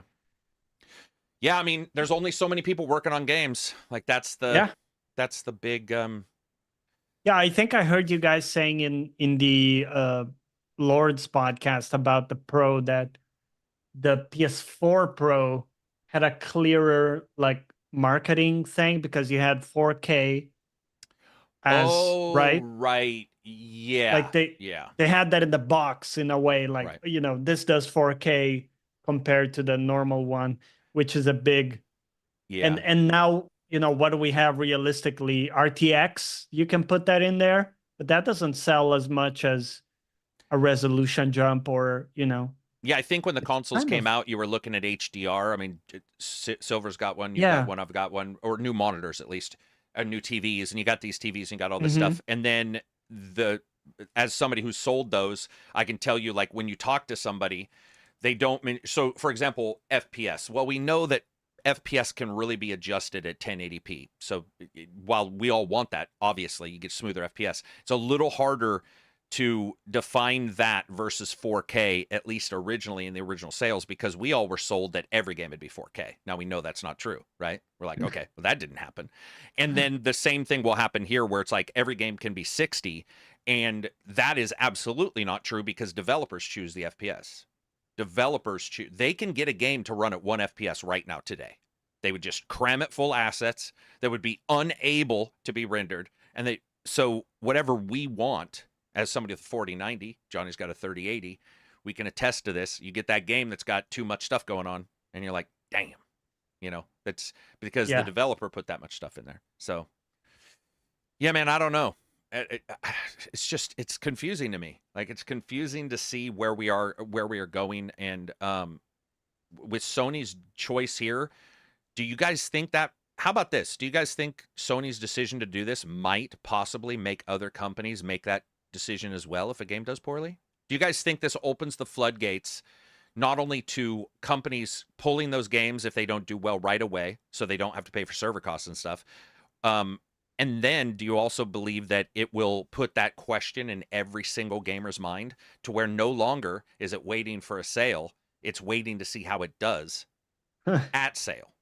wait to see if it survives launch. I think the decisions on parts of both Sega and Sony, I think they might cause like major publishers or like development houses to keep a closer watch, maybe. I don't know. And maybe be more cautious and more readily willing to sort of cut the string if they perceive it to be necessary. So that they don't end up in Sony's situation, but they potentially, in worst case scenario, end up in Sega's situation where they cut it off before it gets there. I think that could be a trend. Whether that ends up being true or not, I don't know. Do you think, Silver, then it has a knock-on effect maybe of more demos? And then if the demos aren't picked up or liked, that the company's just quietly rolls it back? Maybe we'll see like more open betas or stuff to sort of. Sorry, that's absolutely what I'm in as well. Yeah, right? You're absolutely right. Yeah, open betas. Yeah. That could be a way to get around it, maybe. I could see that as an option, but whether they're willing to sort of commit resources and stuff to that, I don't know. Yeah, anybody in chat, what do you guys think? What do you guys think this means for a pattern? Because what I think it means is that the consumer is currently inundated with titles, which we're going to cover in a bit, which is ridiculous. The market's very saturated. Market saturated, right? So you've got the market saturated, and now you have two companies that have basically, pulled back big games. 3 companies, if you go back to CDPR and the sales, the issue with pulling that off until they fixed it. You have this happening a couple times. Then you have Sega doing that. You have Ubisoft had their free-to-play shooter, I think it was Hyperspace or Hyperscape or whatever, that came out for a little bit of time. I think it was just early access and that just sort of went away, something like that. So you do have all these things happening where the companies are starting to pull those out. It could be something that they're going to build into their, documentation moving forward. So they're like, we need a plan. We need a plan for this if it happens, so that we can make those adjustments early and decide, okay, it's not working out. Maybe we see that more, and maybe this becomes more of a thing. I don't want that, by the way. But I feel the consumer is looking at all these titles, and if you add, let's see if they pull it, to your list of caveats for buying a title, those are some interesting times, man. Like that's an interesting time, and I think it's already happening. I mean, we've already had people in our chat go, does this mean it's going to happen for like any other game? And you're like, oh man, here we go. It must have been hard for Sony to make that pull, man. It must have been. Yeah, because it was a heavy investment. Yeah. And they had a lot of stuff lined up. Keep in mind that they had like a weekly cinematic slated to come out. So just imagine like everything that was in place for that to be possible. Yeah. And then, they just pulled the plug on it. Yeah. We have some questions from patrons and some super chats I'll get to in a second. I do want to cover one thing, then we'll jump to the games. So this was brought up on the Iron Lords podcast when we were there, and I just want to reiterate something. So the discussion came up about Square. Square had said, okay, we're going to want to branch out onto Xbox, right? More than we did prior. We all know what they mean. Like, you've got your Final Fantasy, this version is on this PlayStation, but not on Xbox, and then this one's over here, and they said, these deals, they're not working great for us. We want to expand. And they had asked my opinion, and my opinion, which is the same, but I want to see if your opinion is the same. Basically, I've always believed that somehow, somewhere, Microsoft is Square's cuck. Microsoft waits around consistently for Square to throw them a bone. And hearing Square say we want to open new negotiations or continue blah, blah, blah, I don't fucking care. I do not care. It's something that if they release a good game, I will buy it. And if they release a bad game, I will not. And if they don't release a game, they will continue in the same status quo they've been in, where they are that person who is always looking for, a girl looking for 2 boyfriends and, playing them off one another, or a guy doing the same. I do not fucking believe that it is anybody's best interest to believe Square. This is a developer who's consistently lambasted their own devs. Like, they have a bad history. They have a bad history of saying we're going to support this, and they don't. They have a bad history. I don't even dislike them. I'm just saying if you look at their history, they have a terrible history for this kind of stuff.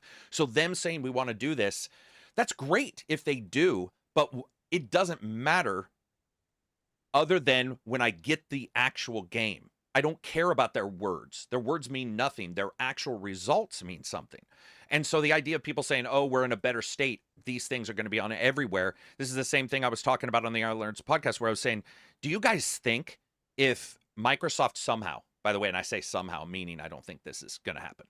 If Microsoft somehow did it insanely well with the Xbox 720 XXL, whatever the fucking new one's called, if they did insanely well, do people even think for a second that we would continue to get the same exclusives like a Sea of Thieves on another device? No, we would not. They're not making, that's why whenever you hear anybody say, I want Microsoft to have a more definitive plan, I can understand for moving exclusives over to PlayStation. Do you know why you're not? Because no fucking company would. And they're doing the same thing Square's doing. Yeah, we're going to look at it. Subject to change. Yeah. Yes, things are susceptible to change, and they're susceptible to income. By the way, Sony, they did not support PC for years. They finally looked at it and said, there's a tides are changing, blah, blah, blah. So every one of these companies is changing for one Nintendo simple even went reason. on mobile. Nintendo went on mobile, and Nintendo may go PC at some point in the future. You know, it could be 2 years down the road. It wouldn't surprise me if these, when a company is seeing shortages somewhere, those kind of things will change. That's how it happens, and we'll see them pull back. And as somebody who's lived through enough generations to tell you, I've seen these companies time and time again be like, yeah, we've decided to look at this or that. This or that makes more sense or less sense. You see a developer say it doesn't make sense for us to sell on the Xbox because in our nation it's not doing as well or what have you. And then if it is, do you think they're going to say, well, it wasn't doing as well, so we're still not going to? Of course not. Of course not. There's not going to be a definitive plan, guys. That's not how it works. The definitive plan is to see how it does. I don't know why people do not figure that out, but it's like, it seems to me that that would be the best way of doing it. How many times have we talked and Silver's like, I don't feel so well. I'm like, can you make the podcast? What does he say? We'll see how I feel, but I think this. That is exactly how business works, man. It doesn't make any sense that people think that they're going to get a delineated 50-step program. One of the reasons why is because these companies then get absolutely smashed when they do change their idea. And somebody's like, oh, I can't believe they changed their plans. It's like, you can't? Yeah. Do you know what science does? It goes on what is provable, and then if it changes and something else is more provable, they change it. That is how business should run too. I think otherwise, you're in a bad state. Like sometimes the way they talk, say they, I mean, like, you know, Xbox, Phil Spencer, and other folks, the way they talk about some of these things, like backwards compatibility and, cross-play, cross-platform, all this stuff. The way they say it is like, oh, this is a principle that we have. And I think, that might be for him, but ultimately, like you say, if it made sense business-wise to not do cross-platform, they would do that over the principle. It's not like you say, no companies out there saving babies from floods, right? That's your saying. So it's not really a principle thing. One person might say it and it might be true for them, but as a business, they're going to do what makes sense. Yeah, man. I mean, I think people need to prepare for plans being said and plans adjusting and companies not wanting to say their plans beforehand because those might change, especially if you're 3 years prior and you announce a game and you're like, this is exclusive to us. And then 2 years later, you're like, looking I think at the it's also why it doesn't make sense. Why we see some dissonance between those words, like, oh, we stand for cross-platform, but then some stuff is not cross-platform.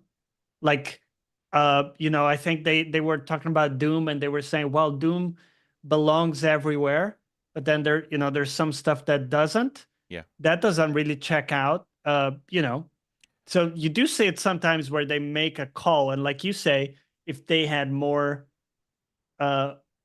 wiggle room or more leverage in the market, like they had more of a console selling power, then yeah, they would for sure more stuff would be tied to the platform. So let me put out a thought process, and you guys can tell me if I'm wrong, and we can make a little bet here. We know Switch has been delayed a couple times. Switch 2, there's been or whatever for years, either delayed or they've been trying to figure out where to do it. And Switch 1 is selling well, right? Switch 2's original plans, I am sure, were based prior to the competition they're seeing on Windows devices and they're seeing on Steam Deck, right? Which aren't small numbers when you add them all together, at least overall when you look at their power versus a Switch 2. If Switch 2 is, and I told this to Johnny, if Switch 2 has the technical ability for online social networking that Xbox did 10 years ago, they would still be 10 times farther than they are now. That is how bad some of these companies are for moving and adjusting for the future. The idea that if you go back and look at what was available on Xbox or PlayStation even 10 years ago, they would considerably be ahead of where they are now. And what we probably assume we will get, whether it be friend codes. What they have now is like 20 years ago. Exactly. That is how unacceptable they are. So it's not like any one company. They all have these idiosyncrasies, man. And Switch 2 is we're gonna be in the same boat. We're gonna see Switch 2 selling into a world that is completely different than Switch 1 did. And by the way, I'm not in any way, degrading first-party titles for them in no way, shape, or form. Yeah. But if that thing gets hacked and people are playing them on Windows machines, there's going to be some really weird situations where there's going to be a lot of choices a person has to make to decide how they play those and what they do. It's fascinating to see because Switch, it's hard to even talk about Switch 2 right now because we don't even know where that's going and what it's going to offer. They're going to try something weird, right? We're going to get like VR goggles and real style goggles. We're going to get some smell feedback, You're going to get like Musk cam Labo goggles so that you can get the screen there and set it that's going to be the Switch VR. Yeah. Anybody in chat, what do you guys think you're going to see from Switch 2? What are you expecting to see? But I did see there was a leak go for it about backwards compatibility on the Switch 2 that it will feature that. We kind of talked about it in the past. It pretty much has to, I think, right? Has to have it. I don't see it possible that. Okay, so they've had backwards and then they've not had backwards. It depends. I don't see how it's possible that they don't have backwards compatibility in the current market we're in. Yeah, if it just feels like that's required. I think we're far past the time where they can hold on to every single ironclad idea that they've had in the past, man. I don't see how that's possible. But then again, we've been surprisrised by them, and they make it work. So. My bet, though, I'll make this bet. My bet is that this is going to be. I'm going to show my positivity. I truly do believe, if there's even a single businessman over there, that the Switch 2 has robust multiplayer. And that it in some way comes very close to last gen's Xbox, PlayStation. If it doesn't, there are all kinds of problems that they have. I'm not talking about power. I'm talking about the actual legit ability for you to talk and engage with friends. Even if it is a Japanese-based machine where I know people think voice chat and stuff like that is not as popular, and I absolutely agree with them. I just feel like they are entering into a world that is vastly different than it would have been 3 years ago. 4 years ago. COVID certainly accelerated technologies. Couch play. Outside of Nintendo, couch play is basically non-existent gone for the most part. Yeah. Yeah, that is true. That's a really good point. That's a good point. I don't know. I hope the Switch 2 has a light arm, magnifying glass, and mini printer just like my Game Boy Color did. Game Boy Colors had a mini printer. Did they? I wouldn't doubt it. When those things become popular, I think I had a magnifying glass. I think there was like a drawing game or something. Really? For the Game Boy Color or something. Do you know what else I could see them doing? Sleeve or Silver? I could see them doing something crazy, like having a pass-through camera and trying to do some kind of games where you look through the pass-through camera onto your screen. You know, they try the AR thing. Not that every game would do that. I'm just saying having a pass-through camera isn't too hard currently. Most devices can have them. And the idea of having like a Pokemon on your table that you can see, those kind of things I could see, you know, amiibo kind of stuff. Some gimmick. Yeah. Yeah, some gimmick. Some Pokeball. But here's the thing. They've been known for gimmicks for so long that the real gimmick is that they get you to buy it when it isn't competitive, at least from a hardware standpoint or an offering standpoint, especially third party, to anything else. And when you even look at it, if they don't court third party devs, then a person who doesn't love their single player exclusives is immediately not looking at them, which I do think is a big deal right now. I do think that there are a lot of people who see an Astrobot, and maybe the honest truth is, look at Astrobot as their idea of a platformer versus a Mario on a Switch, just via the characters. I just started thinking how weird it is actually that we never got another Mario Paint, really. Especially for the Wii. Okay. Like with the Nintendo Nunchuck, like as for drawing and whatnot. Yeah. Like that seems like an obvious one, or even more obvious for the DS or 3DS, right? Right. Dude, that's crazy, man. Yeah, it seems like a pretty wildly missed opportunity for Nintendo. Yeah, I mean, as well as they did, imagine if they had a couple more features for online. Imagine, you know, the chance of them doing even better. And they're entering into a price war because trying to get that in a good price with an OLED screen. I mean, does anybody in chat, either one of you guys, like, I don't think it's even possible they won't do an OLED screen at first because OLEDs are easier on the battery, which is that's the thing. Like, there are so many things that have now become baseline. Expected baseline. Yeah. Yeah. Expected. Yeah. On the other hand, because before when they launched, sorry, Silver, but like when they launched, they really didn't have competition in a way, you know, at the portable level they were. It was not there. Yeah. It was not there. Go ahead, Silver. Yeah,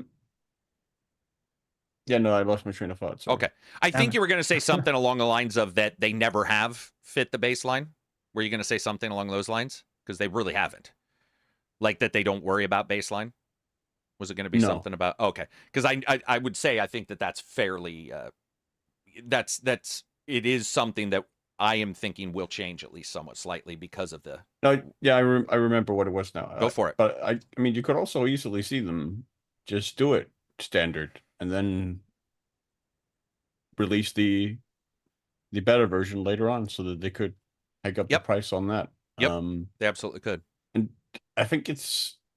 I mean, you mentioned they didn't have much competition back when the first in the handheld with handheld Windows. Yeah. No, I completely understand, but I don't necessarily, even with the market as it is, I don't necessarily think they still have a lot of competition for like what the Switch is and the perception of Nintendo within the family sphere. Like, I think they have they still have a very, very strong brand recognition in the general public that serves to their benefit for that, where they have an inherent market share that's really difficult for other competitors to really dig at or get at. And I think that's something that they've sort of rested on those laurels for a very, very long time. Whether that's gonna come back to bite them, I don't know. It hasn't really yet. But I think there is something to Nintendo where there is just an inherent market share there for like families and stuff. Oh, I'm gonna get a Nintendo for the kids, or absolutely, whatever. And it's hard rather than like a Logitech or whatever. Device gets made for handmade. For hand consoles. Yeah, I think that was true. I think that when we look at their titles now, they have one or two huge IPs, and then they have a bunch of IPs that, weirdly enough, we've now seen reports have not done insanely well at all. That's true. I think you're completely right on the specifics, but I don't think the general public is aware of those specifics of the titles, specific titles available or whatever. I don't think that's an awareness that exists within the public awareness. So what my argument to that is that in the last 5 years, Nintendo hasn't built the new fans, and those older fans are now understanding that there are things. And so if they want, what are they going to offer? If they offer something that says, hey, look, we've got a Mario. Mario's big. It certainly is. But it's now, they've been so far eclipsed by everything else, and they're entering a market that does have competitors, so that if they do rest on their laurels, back then it was easier to do so than now. Now you do have people. I mean, look at consoles. We are now seeing that consoles are slowing dramatically down, and that things are going towards PC. And that's even young people buying PC. You know, so it's like, because I agree with you. I do. Nintendo's got a X factor, right? Like they've got the, we'll call it the Y. What would you call it? The W factor for Wario. I have no clue what you call it, but they've got their own factor for sure. But I feel that in the last couple years, as a Nintendo Switch fan, the major IPs from Nintendo have all dropped into Zelda. As in, I used to have a bunch, and well, Pokemon, I guess, would be the worldwide one. For sure. Can't argue that. Yeah, and Animal Crossing. Animal Crossing is okay. So Animal Crossing.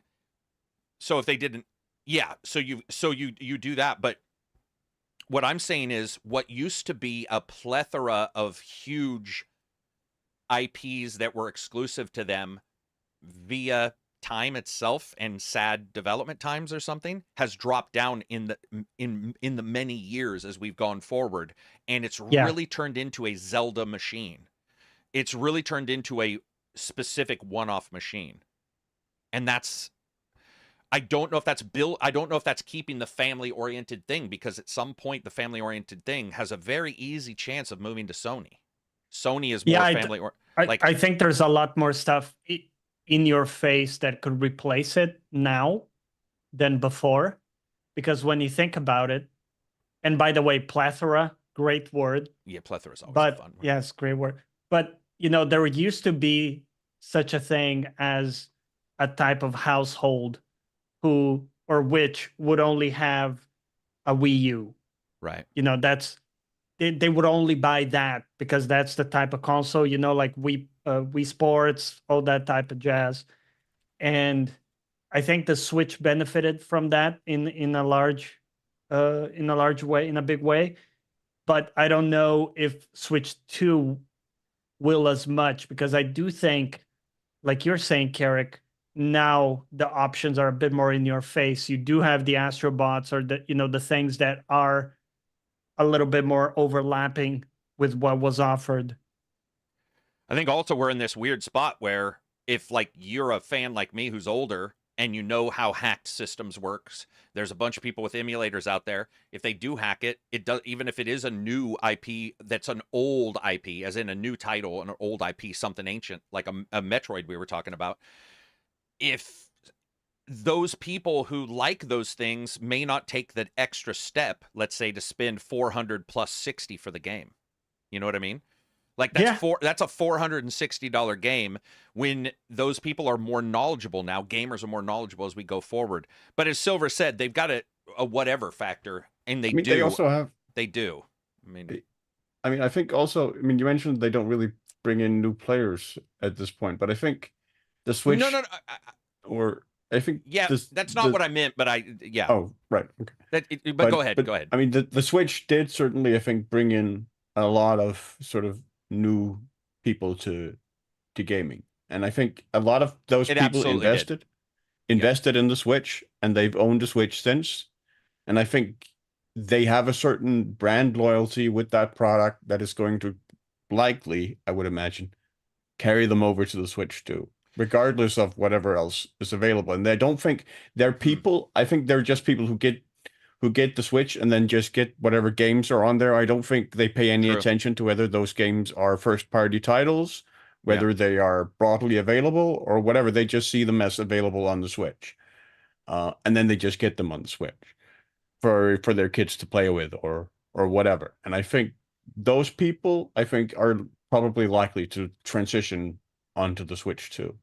I agree. I just think those people is a far smaller niche than it was when those people Maybe. were the Switch 1. Like it just, I mean, I mean, I haven't heard, it could be true, but I haven't heard anybody in ages ever say anything about the Switch it's being pure speculation on my part. So, and mine too. Mine too. These are, and this is just what I'm taking in. Yeah. But I don't hear almost anybody say Switch is their favorite console of all time. It just doesn't, and it probably was, but it's been supplanted by the number of years we've gone without a Switch 2. So that's sort of also what I'm getting to, is the delay has hurt them pretty severely. And then you add in the lack of all this other stuff. So it's such a weird device, man. Such a weird device. It's like it still sells like hotcakes though. Which is crazy. Well, yeah, and it is crazy. It sells, not only does it sell like hotcakes, but most of the people I talk to who buy a new one don't buy it for the games ever. They're buying it for the OLED. Like like it's not in older games. Yeah. So they're like, oh, I want to play my old game on the OLED because they know it's not offering hardware that's going to do 60 FPS or something. And like even when we ran the poll and we're asking, it didn't get one vote for best console or favorite console. It didn't get one. So you're like, okay. So, but I think it would have if I had asked 4 years ago. That's what I'm getting at, is the delay, I think, is huge for Nintendo. A huge negative for Nintendo is the delay and the lack of anything to offer. And then people looking, I think also I'm taking some of the economy into the discussion too. And some people are just looking at the economy going, man, you know, like what, like if we get a PC that can do everything, and I'm not PC forward focused either, just so everybody knows, I actually really enjoy my consoles, but we're in a weird state, man. We're in a weird state for everybody. I think the flip side of that also is maybe if you're one of those people who bought like the Switch near release back in like what 2017, maybe you're also thinking like, man, this thing has actually lasted me a long time. Like this has lasted. You mean the positives of the older buyers?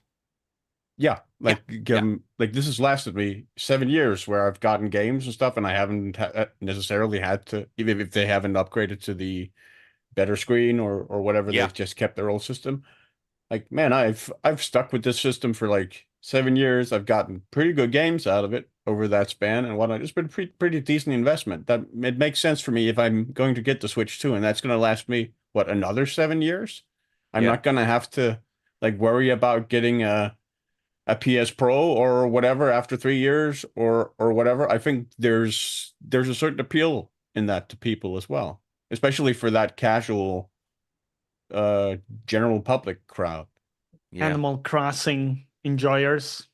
Yeah. It also, let's just be straight up, it also depends on what they offer day one.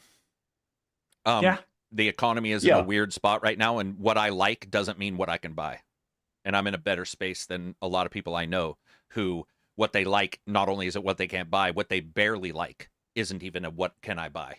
I mean, what they barely like is maybe what they're getting because of the money situations that are occurring right now worldwide. So there's that too. There's a competition. Same thing happened with, Sony VR, Sony Portal, Microsoft possibly doing a handheld. All these guys are entering into a market that is, it's not only saturated, but it's pretty confusing. And I think the confusing part definitely lends more weight to buying a Switch too. Because why be confused? I mean, we've already seen this with Steam Deck. Steam Deck, people buy Steam Deck. It's got lesser performance, but they don't care because they just push a button. They don't want to, right? Yeah. So they and they're like, well, it doesn't do this or doesn't do that. 100%. Like, games carry over to the Steam Deck from my Steam library. And yep. So you've got that, and I think that's for sure a thing. I think the releases day one are going to be your. And what's weird to me is, I think the odd man out is that notoriously shit are the Pokemon games. And I mean, they're I don't use trash very often because I don't like that term, but they're hot trash. Their performance is, their look, they're repetitive. Oh yeah, they're hot trash. They are in a bad state. I don't even think the developers could tell you they're not in a bad state. I mean, I don't think anybody, even fans, would tell you it's not in a terrible state of like where it should be versus where it is.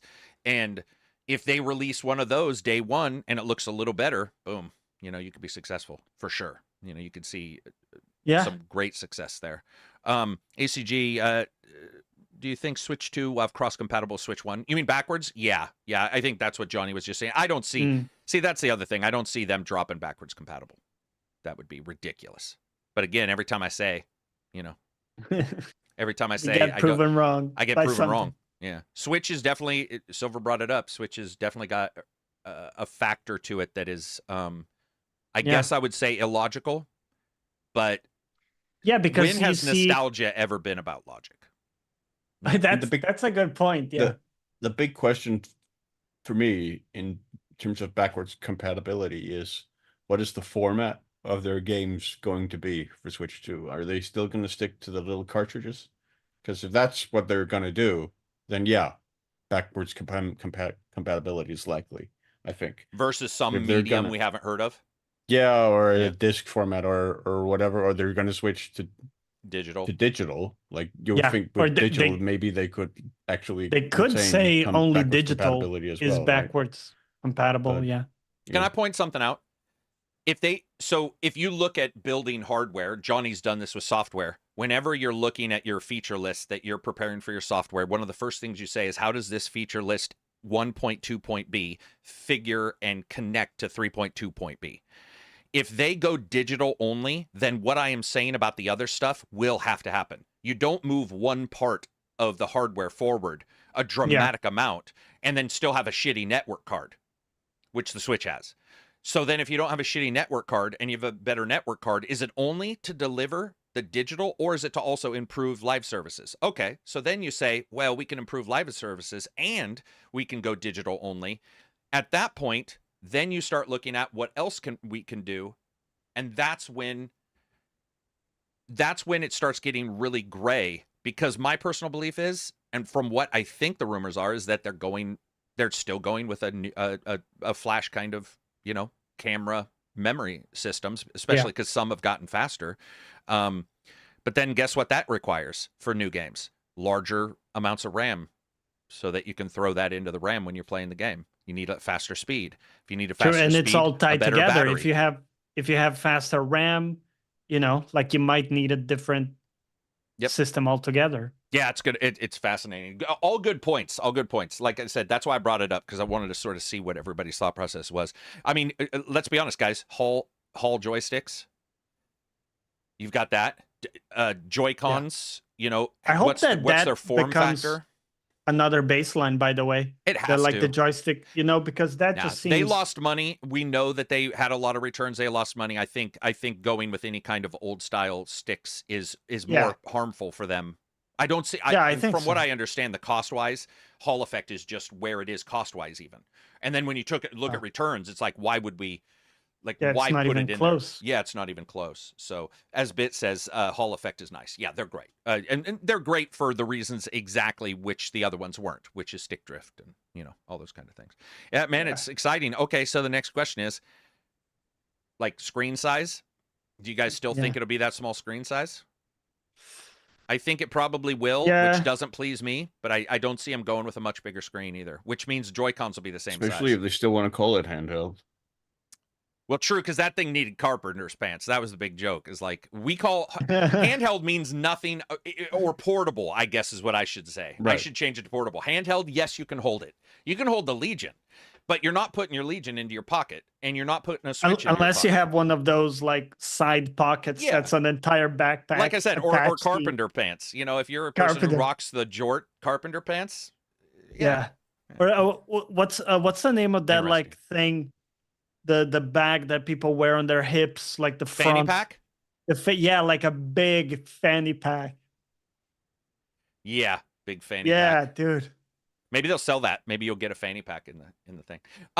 But let's continue to discuss this. So we were looking at the future. That's sort of our ideas on the Switch 2. If you disagree, I completely my ideas here are just thinking off the cuff of where we are and what I'm hearing, but it is Nintendo and it can switch at any time. And they can do stuff that no one expects at any time. But some things we do know for sure happening is that this entire month and next month are ridiculous for releases. So I'm just going to read a couple really quick to everybody who's sitting here. And some of these may have changed their dates, and I don't know. I'm using a website for this. But so we just got Age of Mythology, right? We got Cassidy and Frank Stone, which I'll talk about in a little bit. Not necessarily huge games. That's not why I'm mentioning them. But as we move forward and you start looking at like what we have, Space Marine 2 just came out. The next big Wild Bastards is coming out. Marvel vs. Capcom Fighting Collection is coming out, which I did not think was a big deal. And I made a mistake and didn't read it during our behind the scenes whatever podcast in the Discord. And I was shouted down to slow down because how dare I not read that. You have Towerborn. Now, this website called releases.com, if anybody wants to follow along, releases.com not only shows the dates, but it shows what's technically a hotness meter, the number of people who've stated that they're waiting for these games. It's not a wish list or anything. It's just the number of people who are interested in it. Moving on from there, there's so many. I'm going to try to read the big ones, and I'm going to start reading smaller ones for you guys to sort of understand. Well, you got Stalker. That's coming up. Frostpunk 2. Ooh. Ragnarok. Final Fantasy 16. The Last Song. Dead Rising Deluxe Remaster. Star Wars Jedi Survivor for the last platforms, the PlayStation 4 and the Xbox. Disney Epic Mickey Rebrushed. If people don't think that's big, because I didn't know how big it was, and then I looked at it's like listed here as one of the hottest of the like upcoming games. Greedfall 2. Era History Untold. Amazing game by Warren Spector. Sorry. Which one? Epic Mickey. Oh yeah, Epic. Yeah, for sure. Let me pop this open so that I want to make sure I don't miss any. So that Earth Defense Force World Brothers. Again, not necessarily my thing, but Earth Defense Force continues to sell. World of Area is big. Let's see. We got Street Fighter 6 is getting some DLCs. It's got Terry Bogard coming on the 24th. It looks like, and I know, like I said, I didn't think that was a big deal, and I was shouted down and told I was stupid. Until Dawn is coming to PC and has a ton of thumbs up here. Prince of Persia: The Lost Crown, which is the DLC for the Castlevania style one, or the, what are we calling them now? Metroidvania. Yeah, Metroidvania. But listen to this. MechWarrior 5 Clans, which I have been following the SEO on MechWarrior 5 Clans. That game is popping. Like, I don't know what is causing the desire for that game in particular, other than I think it looks awesome. But is it DLC for Mech Warriors? No, it's a standalone. Oh, yeah. Let's see. Moving on from there. Oh, Payday 3's got DLC coming. Fear and Greed. Oh, didn't even know that was a thing. Man, I thought Payday 3 had gone away. Obviously, it hasn't. No, but I was just joking. Let's see. But just trying to find. Very low burner. Is it low numbers of people playing too, kind of thing? Yeah. Tekken 8 Season 1, new stage, photo mode. That'll be for a lot of people, at least in our Discord. We have a lot of fighting fans. Yeah. Then we have, I might have opened this too big, but you know what? That's fine, because I'm probably missing a ton that are big, and I don't know. Season 1 for Warhammer starts in October, it looks like. Damn. They ain't waiting very long for that. Yeah. Then we go into they did issue a roadmap for it. Yeah. Which that was another thing that kind of amused me because that was one thing that they this is gonna kill Helldivers 2 guys really sort of hit on, was the roadmap, because Helldivers 2 does not have a roadmap. So it was a lot of, they're actually saying they're gonna make content, and making the roadmap is sort of easy. It's not the same as doing it and stating it. Yeah, not the same as doing and executing on it. No. Exactly. Silent Hill 2, Metaphor, Dragon Ball Sparking Metaphor Zero. is Metaphor huge, is by the popping. way. Diablo 4, Vessel of Hatred. I'm actually excited for that one. For Diablo? That content pack or content like campaign extension looked really good.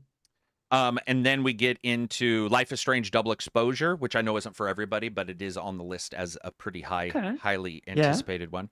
Then we have Call of Duty Black Ops, which, by the way, this is how crazy these next couple months are. We went through the entire year and everybody forgot about Call of Duty.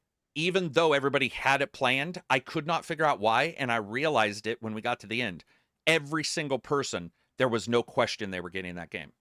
It was the weirdest moment because I got done and I was like, oh shit, I forgot. And nobody reminded me. So I thought I caught everybody.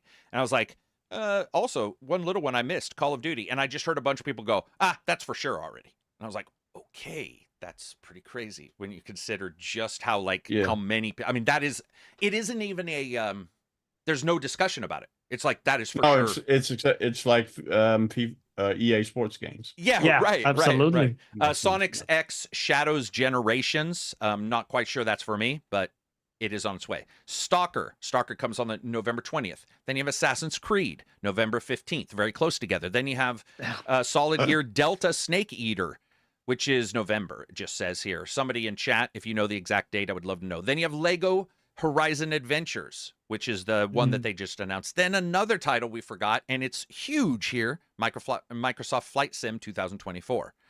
And that was another one that when I asked, every person was like, oh, no, that's just a for sure. Like, I'll for sure check that out. Either they had Game Pass or they wanted to play it. Again, Dead Rising Deluxe Remaster. I read it earlier, but that's just because it came up in the early section. It is November. To be 8th. Fun having to set the computer aside for 3 days to get the download. For which one? Flight Simulator. Oh, dude. Yeah, that download's huge. For those people still playing, the Crew Motorfest Year 2 Season 5 comes out. Genshin Impact is coming out for the Series X, if that matters to people. I know it's a big game. Obviously, it matters to some people, but, you know. The Devil Inside, I don't think that's coming out, just so everybody knows. I don't think that's coming out at that time. Let's see. Going here, want to make sure I'm in the right month here. These are just saying 2024. Did you guys know? Is Path of Exile 2 in there too? Because I think it was around... Path of Exile 2 I might have missed, but it's absolutely a big deal. Yeah, I think it's around there Might have been in the show more, and I stopped clicking it because there were so many titles. Listen to this. Wolf Among Us 2 is still rumored to be this year. I don't think it is. Ooh. Then you have Indiana Jones and the Great Circle, but that was now delayed, right? Is Indiana Jones still this year? It's Avowed that got delayed. Is that correct? I haven't heard of any delays to So Indiana Avowed Jones. is the one that got followed it very closely. Either. So Avowed got delayed. That one's still coming. Those are the bigger ones, and I think I actually missed 3 because I didn't hit the what do you call it? I didn't hit the larger one. Then you have Dragon Age, which doesn't even have a date. And Kingdom Come Deliverance 2 got delayed, right? Yes. To February. Mm-hmm. So I'm not even going to hit that, but I made a mistake yesterday of looking at February of next year. Dude, the February is the new August 31st. October. Thanks very much. Or something, like, yeah, February is the new. Yeah, it wouldn't. Fall. Yeah, it's the new fall. It's definitely the new fall, man. Yeah, it's crazy. Avowed is not, or Avowed was delayed, by the way. Aoho was asked. Have a good one, Paco. Yeah, it is absolutely insane, and that is just some of the games. It is like when we were looking through this yesterday, I was stunned by how many titles are coming out. And like I said, I didn't even hit the button that shows all. And so there's a bunch of games here that I'm sure My Sims, I guess, is a big deal for people who have the Switch. My Sims is coming out. It looks like November 19th. That's what the day is on this. I don't know if that's right. I want to make sure that's clear. But right there, you have about 6 AAA games. Yeah, it's you have insane, a couple man. remakes. You have Delta. The Metal Gear one is huge. Like that is, I mean, the amount of people looking towards that is massive, and towards Silent Hill. I mean, dude. Yeah, in a short amount of time, you just have a lot of bangers. Also have tons of little indie games as well. Oh, did Metal Gear move to February? People, can you correct me if that date is wrong on that website? Go ahead, Silver. I apologize. Like one indie game coming out late September I'm looking forward to is Tiny Glade, where you build a castle. Cozy. Is that a cozy game? Absolutely. Yeah. Yeah. Yeah, it looks absolutely charming, dude. And then Baldur's Gate 3 has got the big patch coming up with new, or is it out yet? The Baldur's Gate 3 huge patch is out. Evil endings, I heard. Yeah, it's got like full cinematics for full-on evil endings. That's awesome. Trying to pull up the detail here. There is also a mod manager from Larian that lets you browse, install, and use mods created by the community in the game itself. So like, built-in native, which is nice. A revamped split screen gameplay, and a modding toolkit for the game. And can I mention people something to set that's this month that is huge? Despite anybody's belief it's huge, your dislike for the game, you have Starfield's DLC. Dude, yeah. And the number of people that have pinged me as saying that's the game they're actually the most looking forward to is ridiculously high. So it's like, yeah, the next couple months are just, I mean, they're insane, man. And of course, it is hard. The biggest game in most of the world is also this month, which is EAFC. Okay, so I was going to ask EA's you football that. game. So it popped up Yeah. and I didn't read it because I couldn't remember if EA's FC game or what have you is a popular one or is it a disliked one? Is that like... No, that it is. actually... It's FIFA. It's just that it's changed names because they lost the Okay, FIFA license. so this is the one that yeah. just changed names, but that's all. Yeah. Okay, well, there you It's go. the same game. And that's a huge game. Oh, and Doom Reaper says Remnant 2 DLC at some point. Jesus. As, let's see, Pockley says Killer Month, Studio Killer, perhaps. Yeah, it's crazy. So reading some of the super chats that we got in our Discord. These are from patrons who've been here forever. They were asking questions. Kel says, did any of you actually play Concord, either the free beta or retail? I did for a little bit. Did you guys at all? I played neither. No. Okay. No. Marvin says, what do you guys think will be announced at the State of Play that is rumored next week? My guess is PlayStation 5 will have to be shown by then. Otherwise, they're going to be lost in everything else. That would be a good time to announce it and get people an idea of what the hell, like, what exactly they are going to spend and have to save up for, as well as just what we're going to get, right? Yeah. I wouldn't be surprised if we don't even see that, because remember that State of Play is consistently disappointing. Oh, you think they'll do a into separate one that they'll just announce that'll be PlayStation 5 just for PlayStation 5? Yeah, that makes sense. Yeah, but either way, we might see it. But yeah, I don't expect anything, new in terms of games we haven't seen yet. Bubbles says, do any of you guys have Halloween rituals, games, movies, books you revisit, trick or treating, or any foods?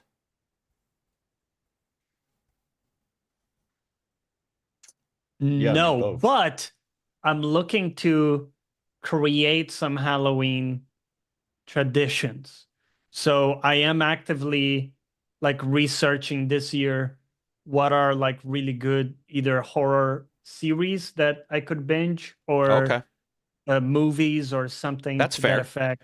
That's fair. I like the idea of that, because we live in the current world where everybody's like, we need to celebrate holidays less and care less about stuff. And so the idea of somebody saying, hey, you know what, I'm going to embrace Halloween, you motherfuckers. Yeah, I never have, honestly. I completely missed the, trick or treating. I've never lived in a country that did that. Now I live in London. Some people do it, but honestly, not a ton. What about you guys? Do you see that a lot, the trick or treat? We do have trick-or-treaters here. It's a little bit more controlled than it was when I was a kid. Your parents would say, here's a garbage sack, go. And we'll be at the other end of the city. And we're talking about walking your little 3-inch baby legs. That's what it felt like, at least. Miles.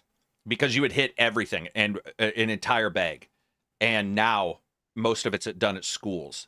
So a school would put on an event, and it'll be like a trick-or-treat event.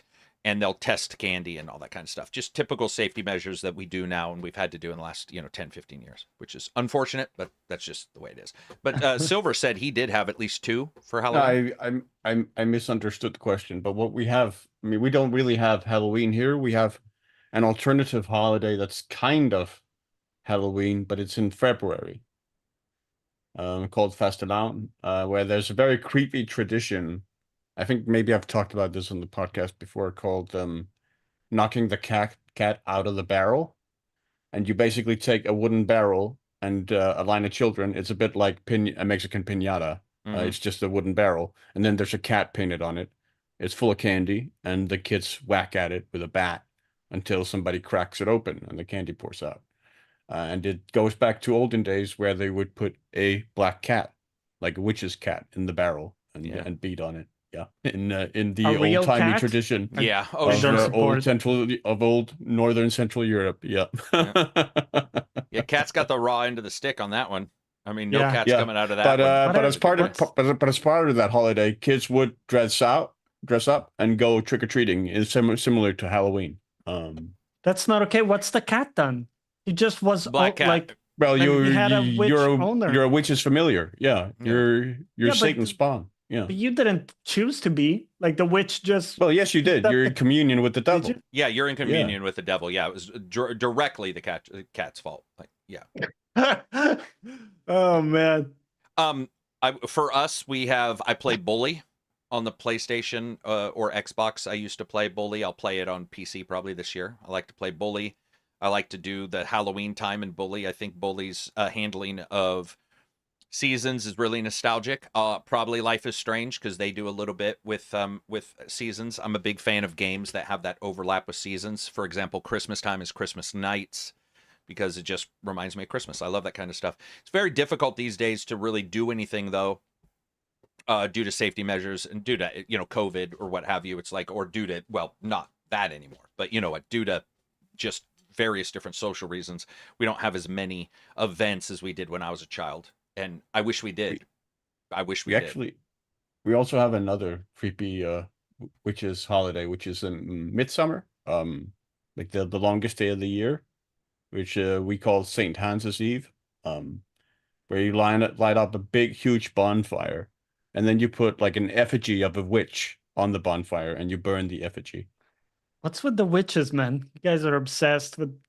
Yeah, that stuff. yeah. There was a fair amount of superstition in the olden days. Yeah, And the great thing about back then is that if you're really pretty, they could say that you had a deal to look young, and if you're really old and ugly, they could say looks matter. Is what I'm getting at. yeah. I mean, But you have if warts on your nose. You're clearly warts a on witch. your nose, you're Yeah. clearly a witch. And so, if you wanted to Yeah. get rid of your rival, who was your romantic rival, she's for My sure a milk witch. curdled the other day. My milk She clearly curdled. cast a spell. Yeah, Next up, Royalis says, last week you guys shortly discussed why would you get a new console if you already have a PC. You get a new graphics card. I currently play all consoles, PlayStation and Xbox for couch gaming, Switch for portable gaming, and PC mostly for 4X and Total War. Now, I would love to fully commit to only PC gaming, but I cannot relax in a chair in front of a PC after a full day of work, already having sat in front of a PC all day.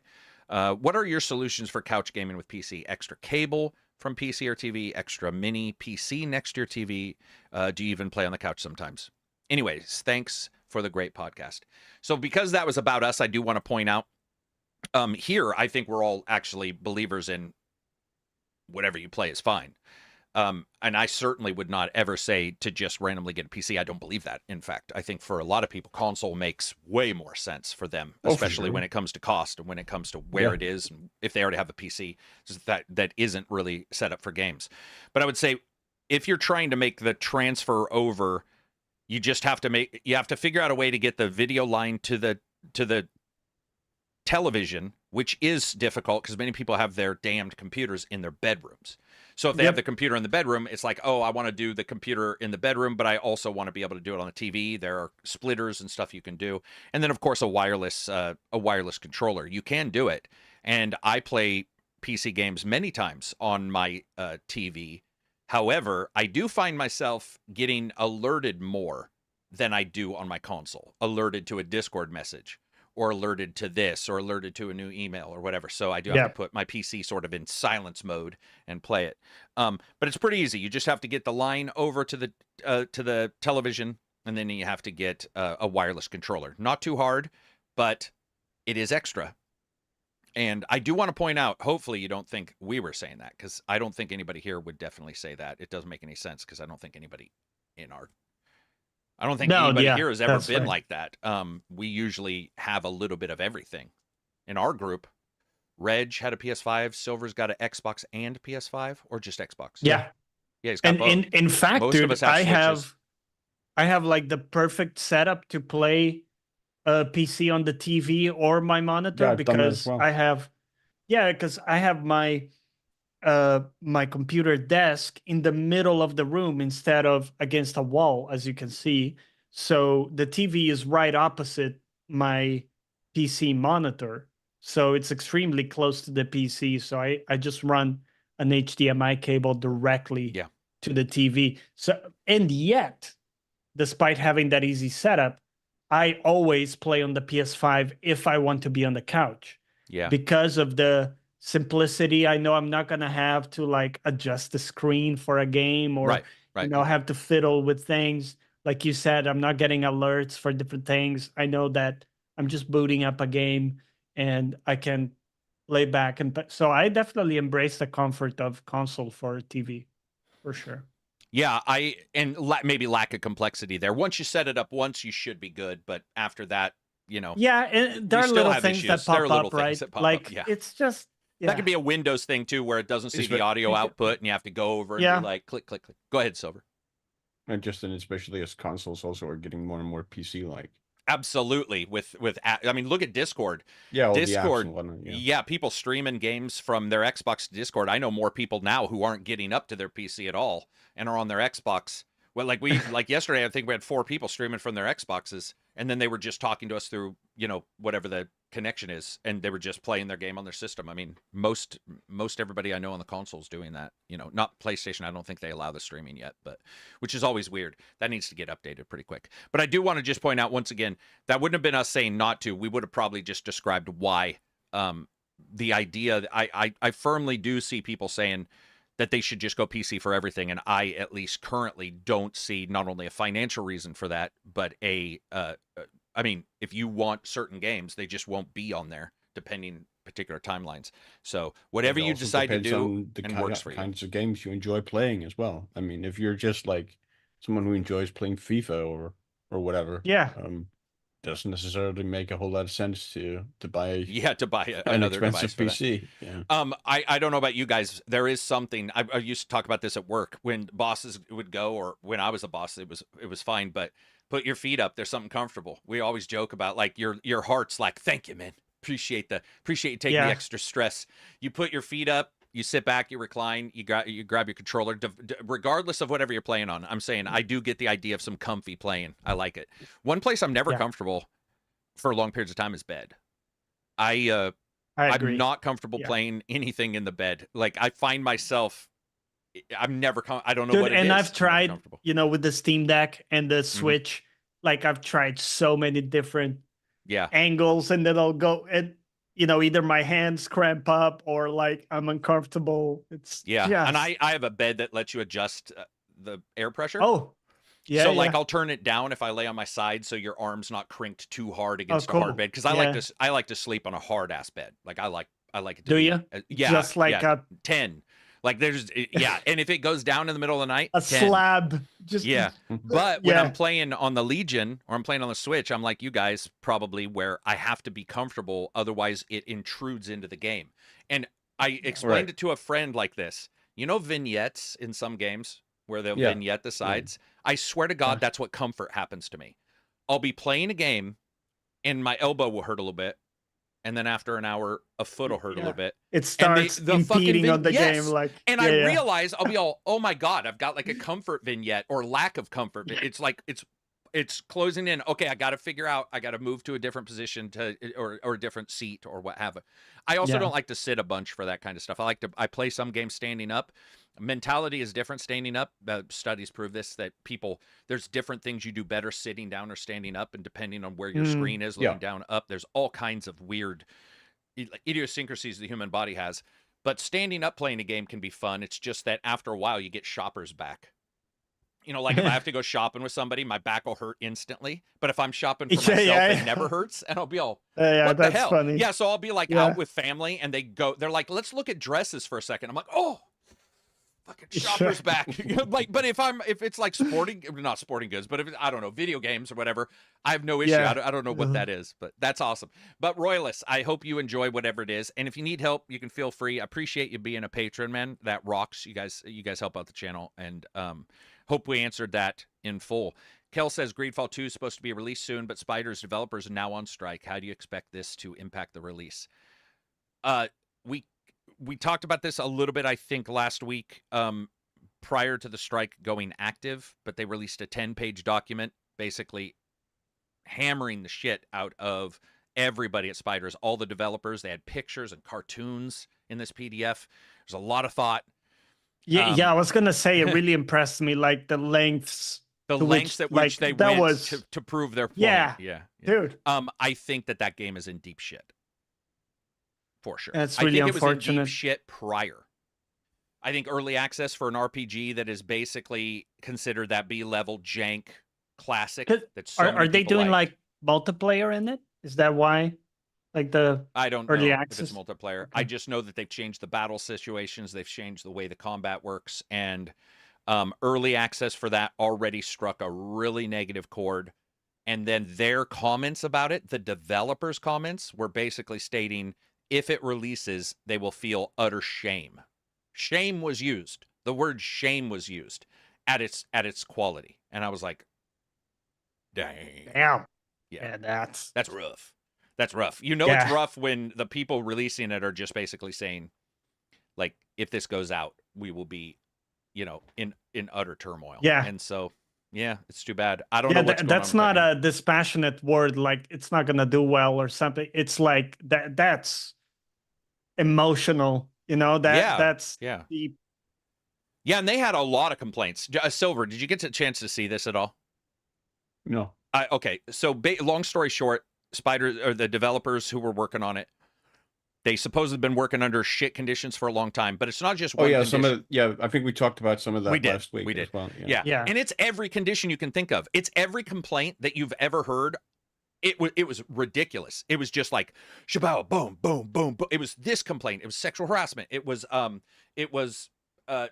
unequal pay for people, even regardless of the length of time. It was crunch. It was not knowing what was going on. And we've talked about this where sometimes you work at a company where you're going because whatever it is you're aiming for may be nebulous, but everybody's sort of like, we want to be over there. I'm okay with that. Some businesses have that. That's not what this was.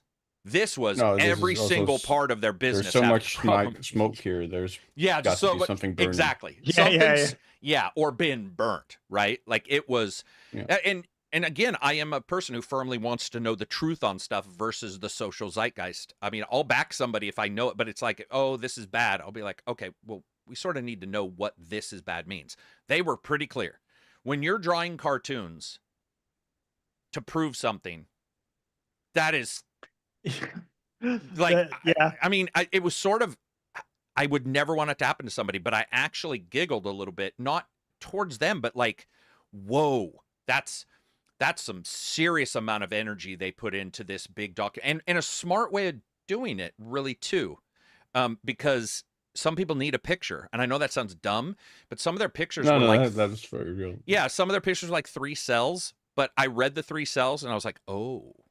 Yeah, I get it. Like I get. They need to be made tangible in that way. The physical of it, right? Somebody can sit there and describe to you their new product, but if they have a prototype and you can at least go, it seems very abstract to them otherwise. Yeah. So, man, brutal. I hope it works out because, dude, I think those guys are geniuses in how, not in their programming ability or anything, but I think in their geniuses of how they got GreedFall 1 to consumers because of the difficulties they had then, and then how they marketed it, which they knew it was a B-jank, and they sort of embraced the oddity of the colonial look and all these weird, like the weird enemies they did, and it worked well. And that game, it sang a discordant song, but it was singing. It was out there, and it'll always be one of my favorite games of all time. Well, also it found its audience, a core audience that wanted that. Dissonant chant, or I don't know what you said there. But I mean, you do. You get like when you get that dissonant thing, it doesn't always. It struck a chord with. And a song where they're headed in one way, and then they change it up, and you're like, whoa, and then that becomes your favorite song. That's how GreedFall happened to me. I was like playing it, going, what is. Oh, I see. Whoa, this is weird. Like, this is weird. And weird isn't always bad, man. Sometimes weird is, the one thing that that really resonates with somebody. And it didn't resonate with a lot of people. No, a lot of people didn't like GreedFall, and I get it. But I mean, niche is how a lot of these games operate, right? Like, what was the one, Silver, that I think you played, you really liked? It wasn't for everybody, but it was a Game Pass title. It had that really unique look to it, and it was Oberdeen? No, it wasn't Oberdeen. no, that's a good guess. It's kind of along those lines. Yeah, anyway, it'll come back to me. There's but been yeah, a few of those, unfortunately. Yeah, I was gonna been a say, few of those. you described every game. that I'm not narrowing you it down too described much. every game Silver's ever Yeah. suggested on this podcast. It's that one that everybody, swears by, that it's amazing, but it's not something I would ever play. It'll come back to me. Sorry, it's killing me because I have it like in the Yeah, I'm sure it will. No in worries. the tip of my. I know the yeah. feeling. We got some people. First of all, thanks to the patrons who sent super chats. People were asking about you can be members now. The membership thing does work here on this channel. Finally, Dorothy said. Awesome. So I had DM'd a long time ago or tweeted that people get mad at me when I wear sunglasses when my eyes hurt during podcasts. I can always take them off, but you'll always be a giant floating douchebag. Oh, I called everybody douchebags for saying that. Dorothy just says, I'm a retired nurse, and I always just figured you had light sensitivity and you wore sunglasses. Why would people even care? Yeah, why would people care? Well, that is sort of how it works, right? It is a weird thing, but people freak out about Because the people weirdest can stuff. be incredibly petty. Yeah, but I appreciate you. I appreciate you backing that up. Let's see. Looking at these, there's a bunch of people asking questions about stuff we've discussed. We discussed Warhammer. We got through all of that. Sony CEO is clearly dumb. There are so many great IP on PlayStation. They just sit on a bunch of IP. Dark Phoenix, I think you might have mistook what he was saying. He agrees. It was that they are not doing a good job on fostering new IP. He was not saying that the current IP were bad. When you talk about sitting on a bunch of IP, he is legitimately talking about moving the industry forward. Those are separate things, but it's a good discussion to have. But it's not that he was saying that their current IP was bad. It's that he felt across the entire divisions they were not celebrating new IP and fostering it forward. Let's see. Something that was a handicap for Sony for a long time, though, where like Sega had Sonic and whatnot, and Nintendo had Mario and whatnot, and Sony had maybe Crash Bandicoot. That was about it. Mm-hmm. But yeah, a lot of water has passed under that bridge since. Oh yeah. Yeah, I think. By the way. Oh, go ahead. Sorry, no, continue. I was going back to. No, go ahead. I was just going to say it was Pentiment, the game that I was thinking. Oh, right. Yes. Pentiment. Okay, that does fit everything you said. Like talking about a niche of a niche. Yeah. Yeah, that. Oh, did somebody? Oh, you said. Oh, yeah, Tembo. Someone got it. Yeah, Tembo brought it out from the woods there. Thank you very Cheers. much. Because that kind of stuff will sit in the back of my head if I can't remember the name of something. Yeah. What the hell were we talking It about? does that. Yeah. And then it pops up like 5 hours later. Yeah, 5 hours later. It's 3 in the morning, and I'm like, I gotta tell somebody I remember this fucking Dude, name. you know what I was thinking at 3 in the morning? Okay, it struck me. Yeah, I couldn't sleep, so I was thinking. It struck me that, you know how we find stuff about older civilizations, and like they have books and shit, right? Mm-hmm. They write on walls. They have all this like physical stuff we find. But what if, like many years into the future, people find our stuff, but our stuff is just like dead Google servers that contain all our information that are no longer readable, and like it's just gone. We don't have it. Like, sure, we have books, right? But they are not necessarily like reflecting the new stuff that's happening in a way. So like our stuff is just. You think about an future archaeologist or yeah, anthropologist trying to perceive our society through the prism of your browser history. Well, I was thinking even farther than that. Imagine this. It wouldn't even be the prism of the browser history. It would be that they were confused why everybody held a piece of glass that had no writing on it in front of them. Like if we all died because of an asteroid where, a carbon layer goes down and they dig us up and they're looking and they're like, so these 15 people were, let's say a school class, these 15 people were in a class. They were all sitting at desks in a row. there was a person in front of them, and all of them had a piece of glass in front of them. They're That's it. looking at the Like glass, it would be dude. completely. It would be. It would must be be so because they were confusing. watching their reflections. Yeah, it would be Yeah. like they're just a bunch of right. They're vain. It would be like, oh, Yeah. they're Yeah. just a bunch of very vain people, and they were just completely looking at themselves. That was it. That was all. Yeah, we've talked about this before. Man. That or a civilization that gets smart enough to realize they don't need to expand, but they can, go the opposite and shrink down. And you wouldn't even, you'd fly right by the planet and go, there's nothing there.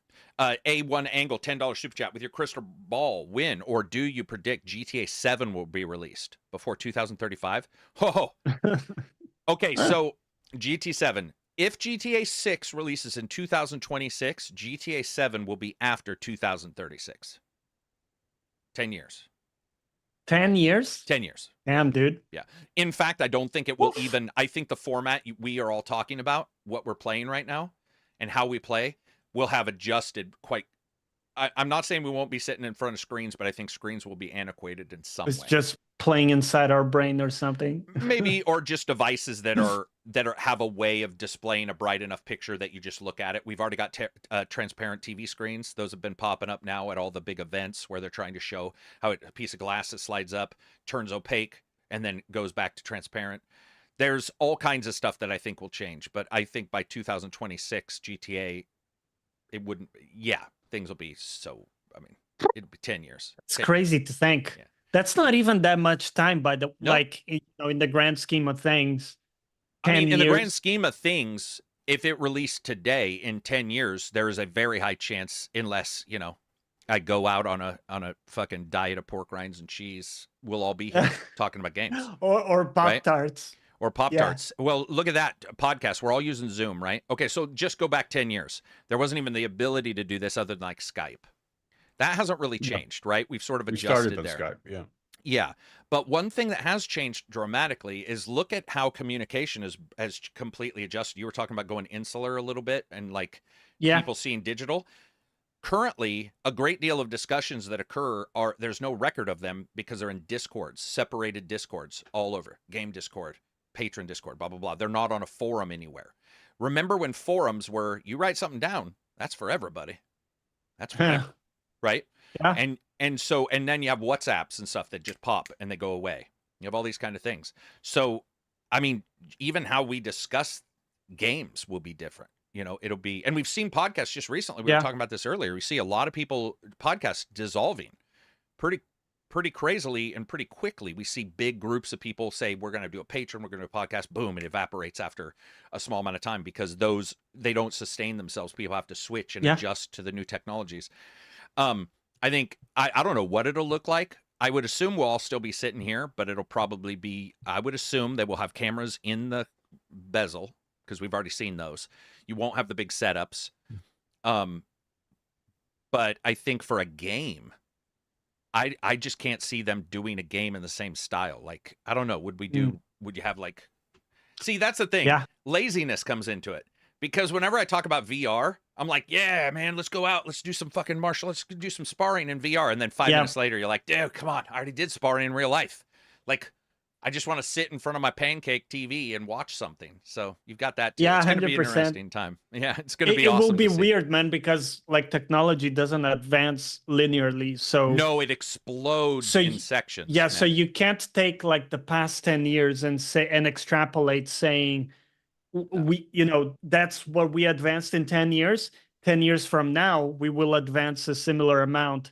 That's, we know that's not how it works. In fact, you can look at the last 2 years and the explosion with, GPT and like all the LLMs and everything. I don't use them, but that's not something you could have predicted. You couldn't have it, and I don't use them yet, but email already can have AI built in. So if it knows what you normally say affirmative to, it can read the prior email and go, you normally would just say, I understand, affirmative, copy. Because I'll say that even to my wife. I'll be like, copy, which just means, yeah, it's heard and understood.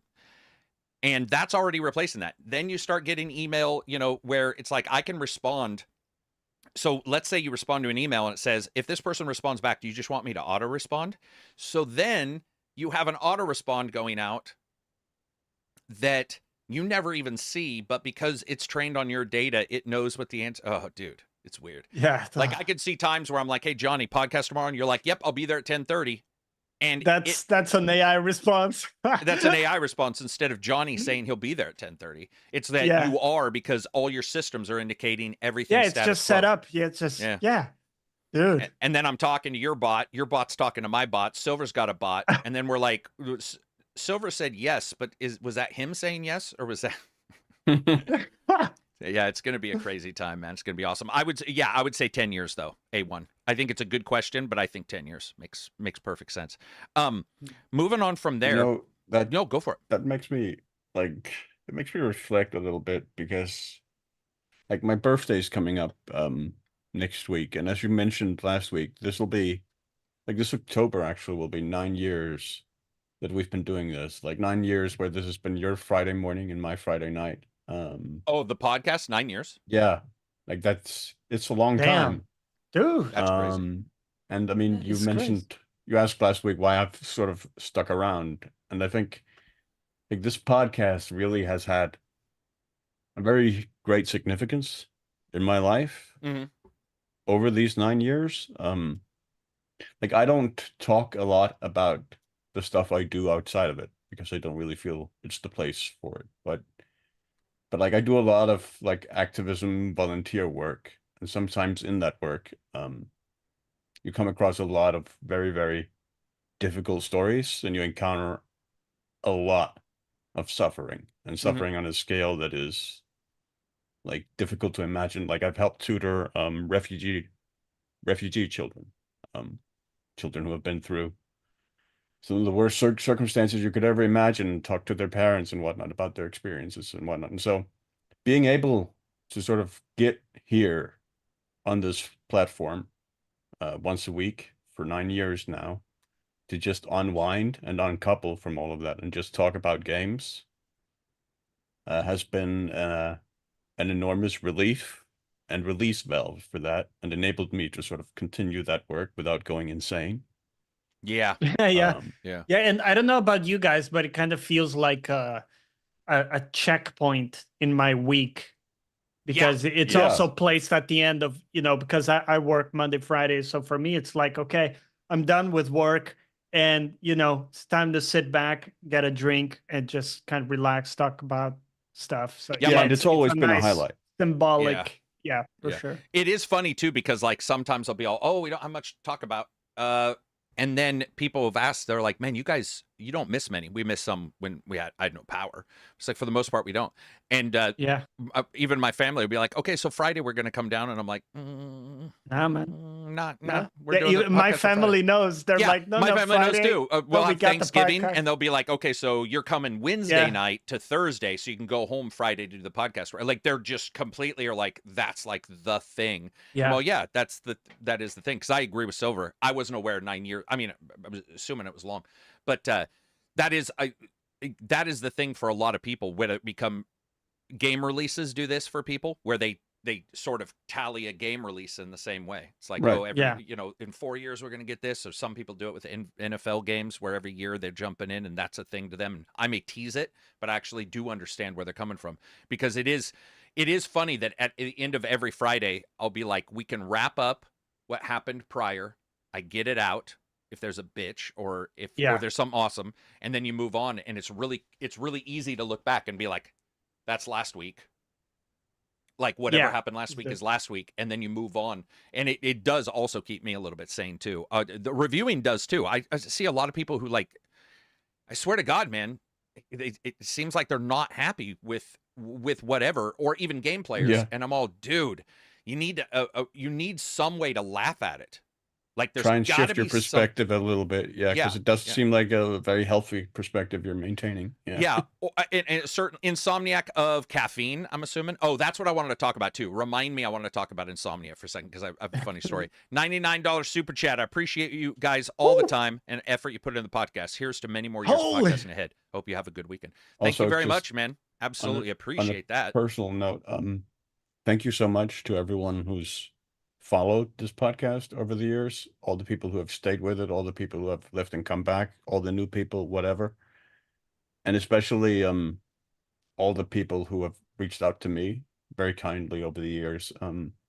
Like, I hope that whatever the podcast has been to you, it has been a similar relief to it, or escape to it from in a similar fashion that it has for me. That's Yeah, always been sort of one of the main objectives, I feel like, that we've tried to sort of always have. accomplish. Yeah, I Yeah. would say with reviews, you'll get people who are like, "Oh, I love the reviews, blah blah blah," and I love that. But then you'll get somebody who's like, "Dude, I listen to this every single Saturday, and it's not Yeah. there, you know, or you didn't upload it or whatever." And I'm And, like, "Oh shit!" that's crazy to think about, because that's become a part of like people's lives in a way, you know, like they're Yeah. used to whatever it is, like Well, that's why we having haven't dinner lost while- anybody, or at least anybody in any negative fashion. It's like over time, you know, somebody Yeah. will leave, but then somebody come back. Yeah, and be people like, "Yeah, move I'm back." on. Yeah, yeah. It's hilarious too, because I will go watch a podcast and then I'll go back 2 years later or whatever, and there'll be like 3 whole new people, and maybe not even the original host. And I'll be like, "Wait, what the hell is going on?" We'll be like, Right. "Oh," but that's also because we also started as Better with Friends. We were like, "Oh, let's just, you know," True, or yeah. international podcast really is how. But the joke was, it was always like, let's just sit down Yeah. and see if people Yeah, I mean, it enjoy was so- watching Friends. It was such a sort of. I remember the first time we did it, I just thought, oh, this is just going to be a one-time thing, and then you Yeah, asked right. me back the next week, and then the next week, and then all of a sudden, That's how it goes. Yeah. Yeah, it's all. I think it's always best. But I do want to say, Insomniac of Caffeine, thank you very much. I absolutely appreciate that. And to talk a little bit about insomnia. So you were saying you didn't sleep well, and you said something like, "What I thought about at 3 a.m." Dude, I would always call them like night clarities. And what would happen is I would be Yes, stressed at work on too. a Friday, and I would go home. And this was before the podcast, because it's mostly been YouTube when I was able to do it with you guys. But I would always wake up, not always, but if I ever did wake up at like 3 or 4 a.m., because your brain is a little neutered, you know, a little numb, I would get up to go pee or something, or I'd get up to get a drink of water. And I remember trying to purposely grab onto the angst I had had about the issue. And there's something about that early morning thing where my brain was like, what were you, what was bothering you so much? And I would sit there and go, this person said this, and they dissed on my employee or whatever. And my brain would be like, dude, it's 3 a.m., man. You got to just go piss and go to bed. And I remember I would always wake up in a better mood. I would wake up and be like, oh, yeah.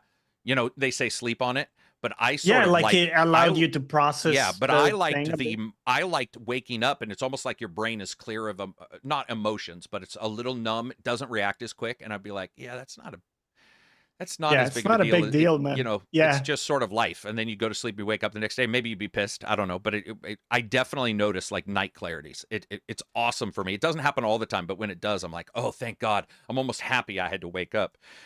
Speaking of like Yeah. lack of sleep, that's one thing, man. When I wake up though, there's certain things, like if there is, I got to make sure not to check anything, make sure no screens are on, make sure that cell phone isn't on. Because if something pops up, that will wake me up. That will wake me yeah. up. Like that, like if I see a pop up. I've made a conscious decision of not having a TV in the bedroom. Oh, absolutely. Because, yeah. dude, like it used to be terrible. I was just chronically, I would go to bed, but the TV would be on. Right. So I would stay up much later. I'd be, getting hit with all the light and everything. So I sleep way worse. Yeah, I mean, I think having a TV, I mean, a tablet is It's a TV nice, these of days, course, but it's like, but it can be nice, but I've definitely noticed not having one in here. I Yeah. watch way less TV too. Now, you guys know I will be watching YouTube, I'll reviewing a game, I'll be like talking to you guys, and there'll be something on. But for the most part, so here's what I do. I told you this already, Johnny, and I know I've told Silver a bunch of times, but I do have that rule, man. Never, ever in a million years will I go to bed having watched something sad or angry or like tense. Yeah. I will always watch a comedian or a comedy show. That'll be the last thing I watch every single night. It will be even if it's 15 minutes of Brooklyn Nine-Nine or a new show I'm watching that I know is funny. And it has, in the years I've been doing it, the change in like attitude is fucking dramatic. Like it feels like nothing. And I'm not saying it was terrible before, but you go to sleep after reading a bad news story and you'd be like, geez, your brain would be ruminating. And me, man, I'm like, dude, every single time, always. One comedy show, everything gets turned off at 8. I may still be talking to you guys, but I mean, all the entertainment's turned off. Everything's turned off at 8. And I spend from like 8 to about 11 just defragging, Go to bed at 11, wake up at 3. Usually wake up at 3:30. That's my hope. Or go to bed a little bit earlier and wake up at 3. But I was saying, you were talking about insomnia. I don't know if you had it for the reason I did, but I was pretty excited about Space Marine. Yeah. Weirdly enough, I was like really excited to have people get Space Marine. So I woke up early to jump in so that at 9, when it went live for everybody else, I could be in there. And that's when, because I've had friends be like, how long are you going to do like YouTube? And I'm like, well, dude, I mean, as long as I can, because I just love games. And JP said that on our podcast week before last. He was like, watch out for burnout. And I was sitting there going, I hear that a lot, but I'm like, what would that even feel like? Because I fucking love games. Like the idea of burnout is, even if the game's terrible or a situation's terrible, it's like, dude, games are amazing. I mean, I think that there might be something about the process of, creating the content that could be like, there could be friction, whether it's the YouTube mini game you have to play or, editing videos. Editing videos can do that. Yeah. See, I don't get mad about it. I treat editing videos like Fridays for you guys on the podcast. So when I get done with when I'm editing the video, I will say this. Video's recorded because I just blurb and I'm like, okay, I've got my thoughts down. Then I throw the video stuff in, like the stuff you gave me. I looked at your names, which, by the way, all your names were excellent. So I knew what your footage was, and I was like, okay, we're going to throw this together. I will say, when I get done and I hit the last cut, and then I search to the end of the thing to make sure I haven't put a file at the very end, which I've done. Oh, dude, I've done that every time. Yes, I've posted a review, and it'll be like, it's 32 gigs, and I'll be all, what's 32 gigs? And then find a little random clip at the end. Yeah. So then I'll delete it, and then and the moment I hit Control S to save it in Premiere, my brain is like, boom, and then it becomes fun again. Like, it's still fun editing, but it's like, and I've had a good time editing lately, putting little text blurbs in and stuff like that. In the last couple of reviews, I've had a good time. But dude, I noticed you added some motion to it. Yeah, I was just having a good time doing some goofy stuff. But yeah. Carrick has that personality, seems to never burn out on anything.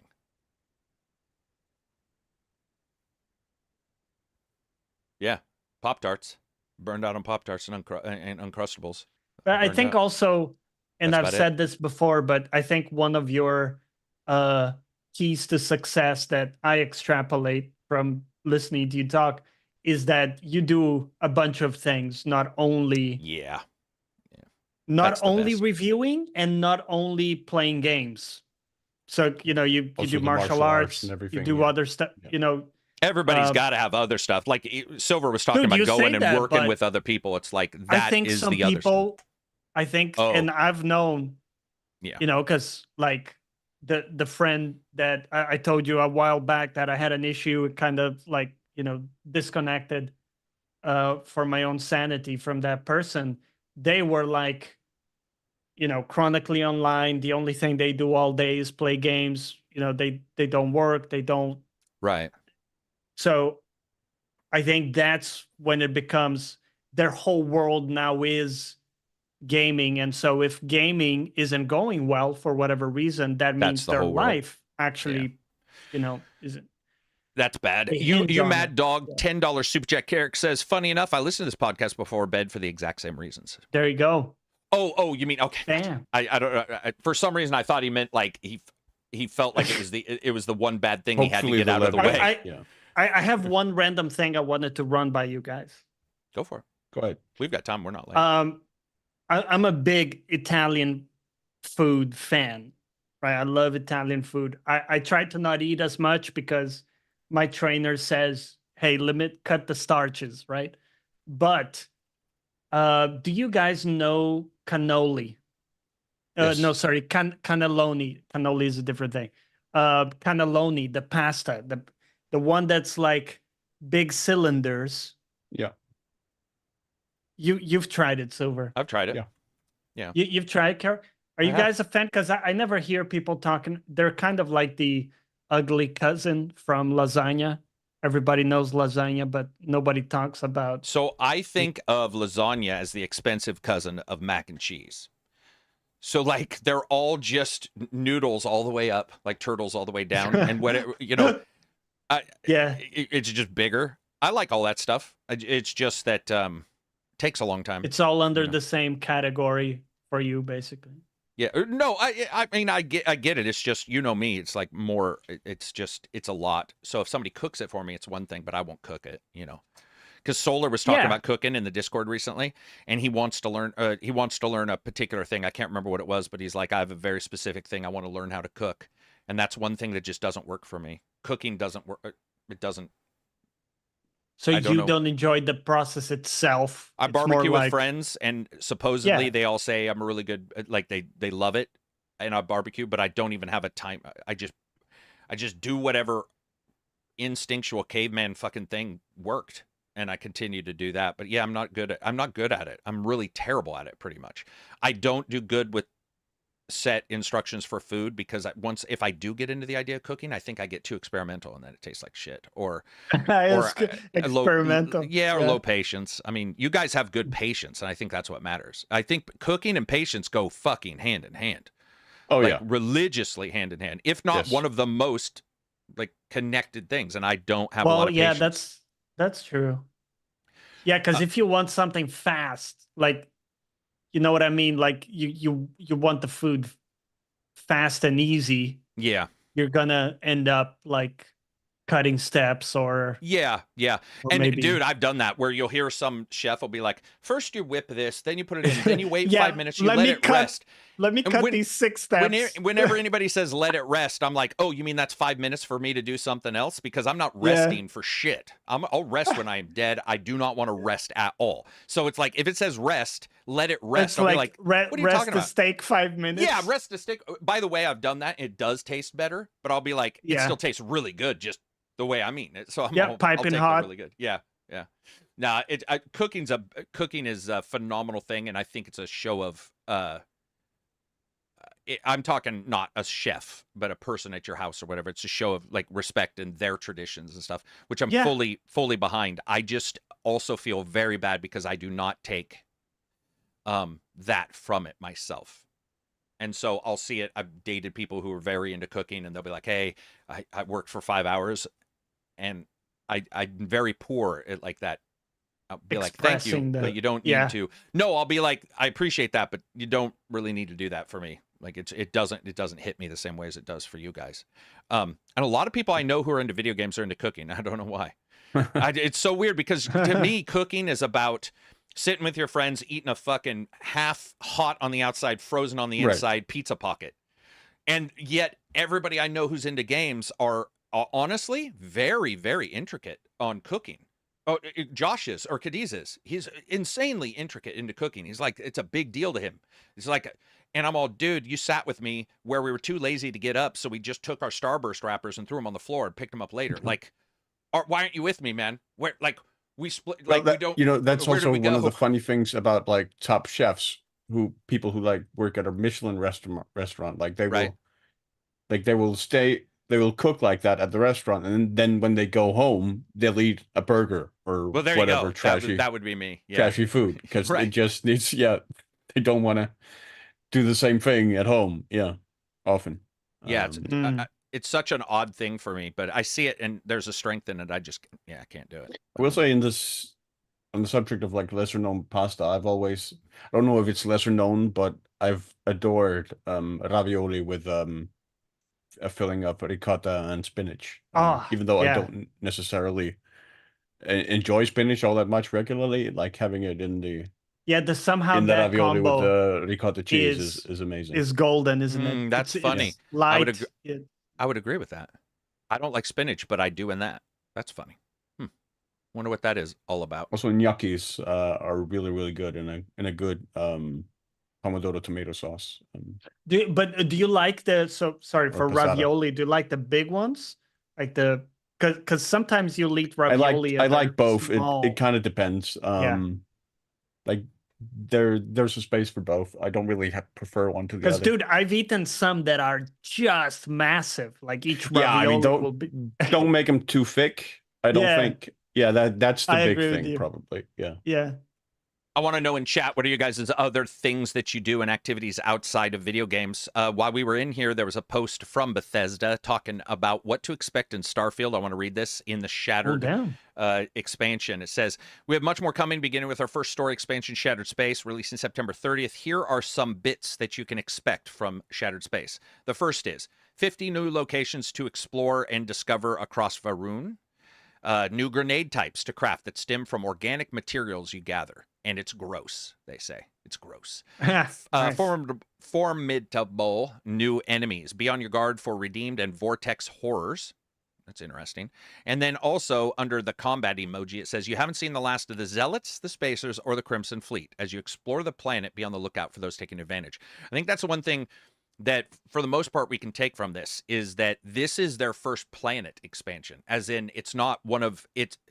The way I'm reading this is that this is like Atlantis or something, where it's going to be but even more so, where it's going to be a planet fully decked out, and that's the majority of what you do in this expansion is about that. And I'm sure it'll one add set location. Yeah, and I'm sure, because they even say 50 new locations to discover across Vaharun Kai, right?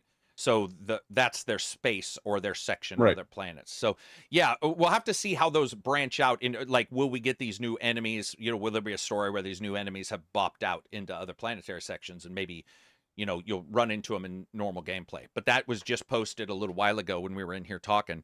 That's exciting to me, to see what they do. Again, I mean, I had my issues with that game. I still enjoyed it. But I like the idea of what they're talking about with this. And they added the speeder truck or whatever. What do we call it? Dune buggy? Dune buggy to that game? Seems like people like that overall. Yeah, I will try it because I'm very curious. See how, like, the driving around is.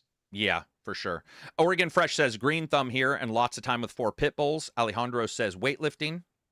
Guitar, music, and writing immediately come to mind. Vapor for Blood says, I like painting, drawing, creative, writing, like poems and short stories. Yeah, writing's awesome. Bitlerus says, do you tech share work. them with people? Oh, you're asking him? Yeah, do you share? Yeah, Vapor, do you share them? Yeah. Bitlerus says, tech work, running, reading, maintaining a house, family, and pets.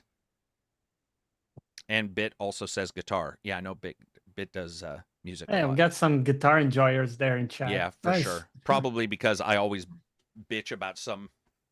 Well, no, I guess I don't bitch in here so much, but I know that, like, sometimes I'll bitch about popular bands, and I'll get people in our voice chat and stuff who are like, oh, you also don't like them? Well, here's a band that you might like the guitar from, or something like that. I don't know what it is. Guitar and friggin' truck drivers, man. Truck drivers make up a majority of this Discord. I do not care what anybody says. The number of people who popped into our Discord, there is something week, about it. Yeah. 2 more people came in and they're like, dude, we're truck drivers. We listen to the podcast. We watch the reviews. Then we decide what game to get and we play it in our truck. And I'm like, okay, I need to do one based on, you know what? That's something we haven't done. We need to base one occasionally on, I'll find this out through the Discord. Like, a majority of our Discord fans are this, or there's a great deal of, let's say, truck drivers, how to have a section out, set up. Come on, Lau. You just left. Yeah. Dude, what is going on with you? Anyway, where we do one that's for, like truck drivers, like we do a small 5-minute truck driver catered section. Yeah. We can do some ASMR. Absolutely. We can make up a fake radio station. This is KS&J. This is KS&J 107 for Carrick, Solar, or Carrick, Silver, and Johnny. KS&J. That's what we'll do. Let's see. For some reason, writing poems comes easily to me, but fiction is a struggle. Nah, I can see that. That makes to me that makes sense. With fiction, you have to construct a narrative and everything. Yeah. Truck drivers playing games worries me. Well, not while they're driving. Let's hope. David Jennings says, outside of gaming, I like to go to the gym, cardio and swimming with no weights. Also follow Derby County FC. Derby County FC football club, Derby County. Does that sound right? Yeah. Okay. Yes. Yeah, I think so. Do you know what it sounded like to me? A documentary about demolition drivers in like a southern American state. Demolition Derby. No lie, that's what I thought it was. I was like, is there a documentary? I also love to cook. I love Slimming World. And I was thinking about horse races initially. Yeah. There you go. Yeah, Derby. Yeah. Got to get truck driver call signs now. We should. Snob that I am. Bricker. This is buckskin rubber coming at you from, We'll do something for that. Anything else? Let's see. I do want to say once again, thanks for people who switched to this channel. I know it's been weird as I've tried to figure out, but I can tell you guys, just so everybody knows, switching the podcast to this has obviously made a pretty dramatic change in how the reviews have been viewed by, or how YouTube has handled the algorithm. It's taken a couple, but I noticed almost instantly that when we didn't continually feed the algorithm the Friday podcast, I started to notice pretty quickly that more and more people were getting the videos that weren't originally because of the way the algorithm works. And that's nice. Yeah, it's definitely helped. It's hindered the podcast. You know, I need to do a video because I didn't. And I thought, oh, I'll do like, I'm doing the alerts. Somebody's got to see that. And I've still had people after 5 podcasts here and multiple tweets, people be like, wait, you guys moved? So we'll figure out a way to do that. But I do want to say once again, also thanks to Johnny, thanks to Silver, thanks to Absy, thanks to Reg, and Go Burns, Alamine, who was on a couple times, all the people who've been on in the past. I definitely appreciate it. We'll continue to be doing it. And we'll try to put these into order like we did at the starting of this. I think we did a pretty good job sort of getting a little bit more order, and yet it's still time having a good time. And that's about it for us, unless there's something else. Brilliant. Else? That's it. Play some Space Marine. I hope you guys enjoy it. We'll be doing it. If you guys get a chance, come to the Discord. It does help the channel. We don't do sponsors. That's not bullshit. We truly don't. There's, you know, no sponsors or anything like that. And if you guys get a chance, I would love for you to check out the Patreon, check out the Discord, check out Johnny's channel on Johnny Plays Live on YouTube. Johnny Plays Live on YouTube, where he posted a review of Space Marine. Yeah. So go give him a like and subscribe. I know people hate saying that. By the way, people ask, why do you say like and subscribe?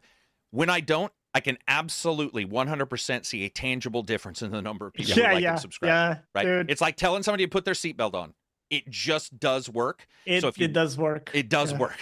I'm sorry, but that's the one thing I will do in the podcast or in the videos.